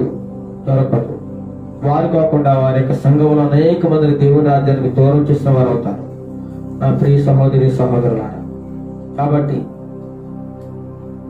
ఈ యొక్క అసూయ ఎవరైతే కలిగి ఉంటారో, అసూయ ద్వారా ఇన్ని రకాల ప్రాబ్లమ్స్, ఈ అసూయ ఎప్పుడైతే నువ్వు కలిగి ఉన్నావు దేవునికి నిన్ను దూరం చేస్తుంది. అసూయ నీ జీవితాన్ని సర్వనాశనం చేస్తుంది, చిన్నాభిన్నం చేస్తుంది. గల్తీలకు 5:26 కూడా వివాదం రేపక అసూయ పడక అని ఉంటదండి. వివాదాలు రేపకూడదు, అసూయ పడకుండా ఉండని చెప్పేసి గల్తీలకు రాసిన పత్రికలో అపోస్తలుడైన పౌలు 5:26 కూడా తెలియజేస్తున్నాడు. ఇంకా ఫిలిప్పీయులకు 1వ అధ్యాయం 10వ వచనం 15వ వచనంలో కూడా అసూయ కలహ బుద్ధి. ఏం బుద్ధి? కలహ బుద్ధి అంటే దెబ్బలాట్లు కలిగించడం, కలహం, గొడవలు పెట్టడం. ఇలాంటి బుద్ధి ఉండకూడదని పౌలు భక్తుడు సెలవిస్తున్నాడు. ఇంకా మనం చూసినట్లయితే అనేకమైన అసూయలు కూడా దైవ గ్రంథంలో కనబడుతున్నాయి. దైవ గ్రంథంలో తప్పు చేసిన వారి గురించి వ్రాయబడింది, నీతిగా జీవించిన వారి గురించి కూడా వ్రాయబడింది. అంటే మనం ఏం తీసుకోవాలి? తప్పు చేసిన వారిని, వారు దాని ఫలితం ఎటువంటి ప్రయోజనం పొందుకున్నారో మనకి ఒక గుణపాఠంగా దేవుడు ఇక్కడ వ్రాయించున్నాడు. మరి మనం ఎవరిని ఆదర్శంగా తీసుకోవాలి? ఎవరైతే నీతి కార్యంలో జీవించారో, యథార్థంగా జీవించారో వారి యొక్క యథార్థ జీవితాన్ని మనం ఆదర్శంగా తీసుకుని ముందుకు వెళ్ళాలి. మన జీవితాన్ని ఏ విధంగా నడిపిస్తే బాగుంటుంది అనే విషయాన్ని దైవ గ్రంథంలో దేవుడు స్పష్టంగా తేటగా వ్రాయించున్నాడు అనమాట. కాబట్టి అసూయ అనేటువంటి దాన్ని విడిచిపెట్టి, ఈ భయంకరమైన క్యాన్సర్ కంటే ప్రమాదకరమైన అసూయని విడిచిపెట్టి నీతి కలిగి నిస్వార్థమైన జీవితాన్ని, ఇతరుల యెడల ప్రేమ కలిగిన జీవితాన్ని, సహోదర ప్రేమ కలిగి పొరుగువారిని ప్రేమించే స్వభావం కలిగి ఎప్పుడైతే మనం జీవిస్తామో దేవుని యొక్క రాజ్యాన్ని స్వతంత్రించుకుందాము. ఈ యొక్క వాక్యంలో దేవుడు బహుగా దీవించి ఆశీర్వదించును గాక. ప్రార్థన చేసుకుందాం. సర్వలోకమును సృజించిన సర్వాధికారి నీకు స్తుతులు స్తోత్రములు తెలియజేస్తూ ఉన్నాం ప్రభా. ఈ ఉదయకాల సమయంలో తండ్రి ప్రభు, ఇంతవరకు మా హృదయములలో ఏదైతే ఉండకూడదో దానిని మీరు తేటగా సూటిగా వాక్యం ద్వారా మీరు మాతో మాట్లాడిన విధానాన్ని బట్టి మీకు వందనాలు స్తోత్రాలు చెల్లిస్తున్నా ప్రభా. ఈ అసూయ భయంకరమైన క్యాన్సర్ కంటే ప్రమాదకరమైన ఈ అసూయ ద్వారా ఎన్నో కుటుంబాలు, ఎన్నో పిల్లలు, ఎంతో మంది పిల్లల జీవితాలు, ఎన్నో సంఘాలు సర్వనాశనం అయిపోతూ ఉన్నాయి ప్రభా. ఈ అసూయ నీకు దూరం చేస్తుంది. క్యాన్సర్ లా శరీరం అంతా ప్రాకిపోయిందంటే ప్రభా, శరీరాన్ని విచ్ఛిన్నం చేసి భయంకరమైన మరణానికి దారి తీస్తుంది నాయన. అటువంటి అసూయను మేము విడిచిపెట్టడానికి నీ కృపగల దయగల మనస్సును మాలో ప్రవేశపెట్టండి నాయన. నీ ఆత్మీయ జీవితాన్ని మాకు దయచేయండి ప్రభా. నిన్ను పోలి నడుచుకునే భాగ్యం మా అందరికీ దయచేయండి.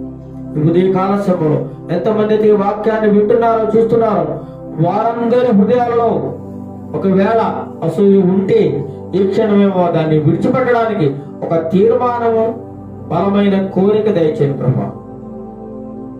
ప్రతి ఒక్కరిని ప్రేమించే స్వభావం మాకు దయచేయండి. ప్రేమ గల మనస్సు దయచేయండి, దయగల మనస్సు దయచేయండి ప్రభా. అన్నిటికంటే ముఖ్యంగా నిన్ను ప్రేమించే స్వభావం, నీ వాక్యానుసారంగా నడుచుకునే జీవితము, నీ ఆత్మను కలిగి జీవించే భాగ్యము ప్రతి ఒక్కరికి దయచేయండి, దీవించండి, ఆశ్రయించండి. వాక్యం ద్వారా మా యొక్క హృదయాన్ని, మా యొక్క నడతను సరిచేసుకునే భాగ్యము మాకు, మా అందరికీ దయచేయండి. ఈ వాక్యంలో ఉన్న ప్రతి ఒక్కరి హృదయాల్లో ఒక నూతనమైన కార్యం, ఒక నూతనమైన జీవితము జీవించడానికి ఈ రోజే తండ్రి ప్రభావ వారి హృదయంలో మేలుకొలుపు దయచేయండి నాయన. దీవించండి, ఆశీర్వదించండి. నిశ్చితమైతే ప్రభా మరి యొక్క దినాన మేమందరం కలుసుకుని వాక్యాన్ని ధ్యానించుకునే భాగ్యం మా అందరికీ దయచేసి దీవించి ఆశీర్వదించండి. నీ కృపకలస్త ప్రతి ఒక్కరికి దయచేయండి. ఎవరైతే తండ్రి ప్రభు సాతానందకర దురాత్మ శక్తుల చేత పీడింపబడుచున్నారో వారందరికీ వారికి కట్ల నుంచి వారికి విడుదల దయచేయండి, శాంతి సమాధానం దయచేయండి. ఎవరైతే రోగములతో సతమతమవుతూ ఉన్నారో వారికి రోగముల నుండి, శాప బాధల నుండి విముక్తి దయచేయండి ప్రభా. రక్షణ దయచేయండి నాయన. ఎవరైతే వివాహాల కోసం ఎదురు చూస్తున్నారో వారికి ఘనమైన వివాహాలు దయచేయండి ప్రభా. ఎవరైతే గర్భఫలం కోసం ఎదురు చూస్తున్నారో వారికి మంచి గర్భఫలం బహుమానంగా దయచేయండి ప్రభా. ఎవరైతే వ్యాధి బాధలతో ఇబ్బంది పడుతూ హాస్పిటల్లో నరకయాత్ర అనిపిస్తున్నారో వారికి తండ్రి ప్రభు మంచి ఆరోగ్యము, స్వస్థత శీఘ్రంగా దయచేయండి నాయన. ఎవరైతే పేదరికములో అప్పుల బాధతో సమస్యలతో సతమతమవుతూ ఉన్నారో వారికి పేదరికం నుండి, అప్పుల బాధ నుండి వారికి విడుదల ఈ క్షణమే దయచేయండి నాయన. సంతోషము, ఆరోగ్యము, సమాధానం ప్రతి ఒక్కరికి దయచేయమని, నీకు శాంతితో మా అందరినీ నింపమని త్వరలో రానయ్యున్న నజరేయుడైన యేసుక్రీస్తు నామములో ప్రార్థన చేసి మా యొక్క మనవులన్నీ విన్నవించుకుంటున్నాం తండ్రి. ఆమేన్, ఆమేన్. పరలోక ప్రార్థన. పరలోక మొదలు మా తండ్రి, నీ నామం పరిశుభ్రపరచును గాక, నీ రాజ్యం వచ్చును గాక, నీ చిత్తం పరలోకము నెరవేర్చినట్లు భూమి యందును నెరవేరును గాక. మాకు కావలసిన అనుదినాహారము నేడు మాకు దయచేయము. మా రుణస్తులను మేము క్షమించిన ప్రకారము మా రుణములను క్షమించు. మా శోధన నుండి తేక కీడ తప్పించు. ఎందుకంటే రాజ్యము, బలము, మహిమ నిరంతరము నీవైనావు తండ్రి. ఆమేన్. ఆశీర్వాదం. మన తండ్రి అయిన దేవుని ప్రేమయు, మన ప్రభువైన యేసుక్రీస్తు కృపయు, పరిశుద్ధాత్మ దేవుని యొక్క అన్యోన్య సహవాసము ఇప్పుడు ఎల్లప్పుడూ మా సంఘమునకును, అన్ని సంఘములకును, సార్వత్రిక సంఘములన్నిటికీ, దేశ ప్రజలందరికీ, దేశమునకును, ప్రతి ఒక్కరికి తోడయుడు నడిపించునుగాక. ఆమేన్, ఆమేన్, ఆమేన్. మీ అందరికీ ప్రభు నామములో వందనములు తెలియజేస్తున్నాను. Thank you.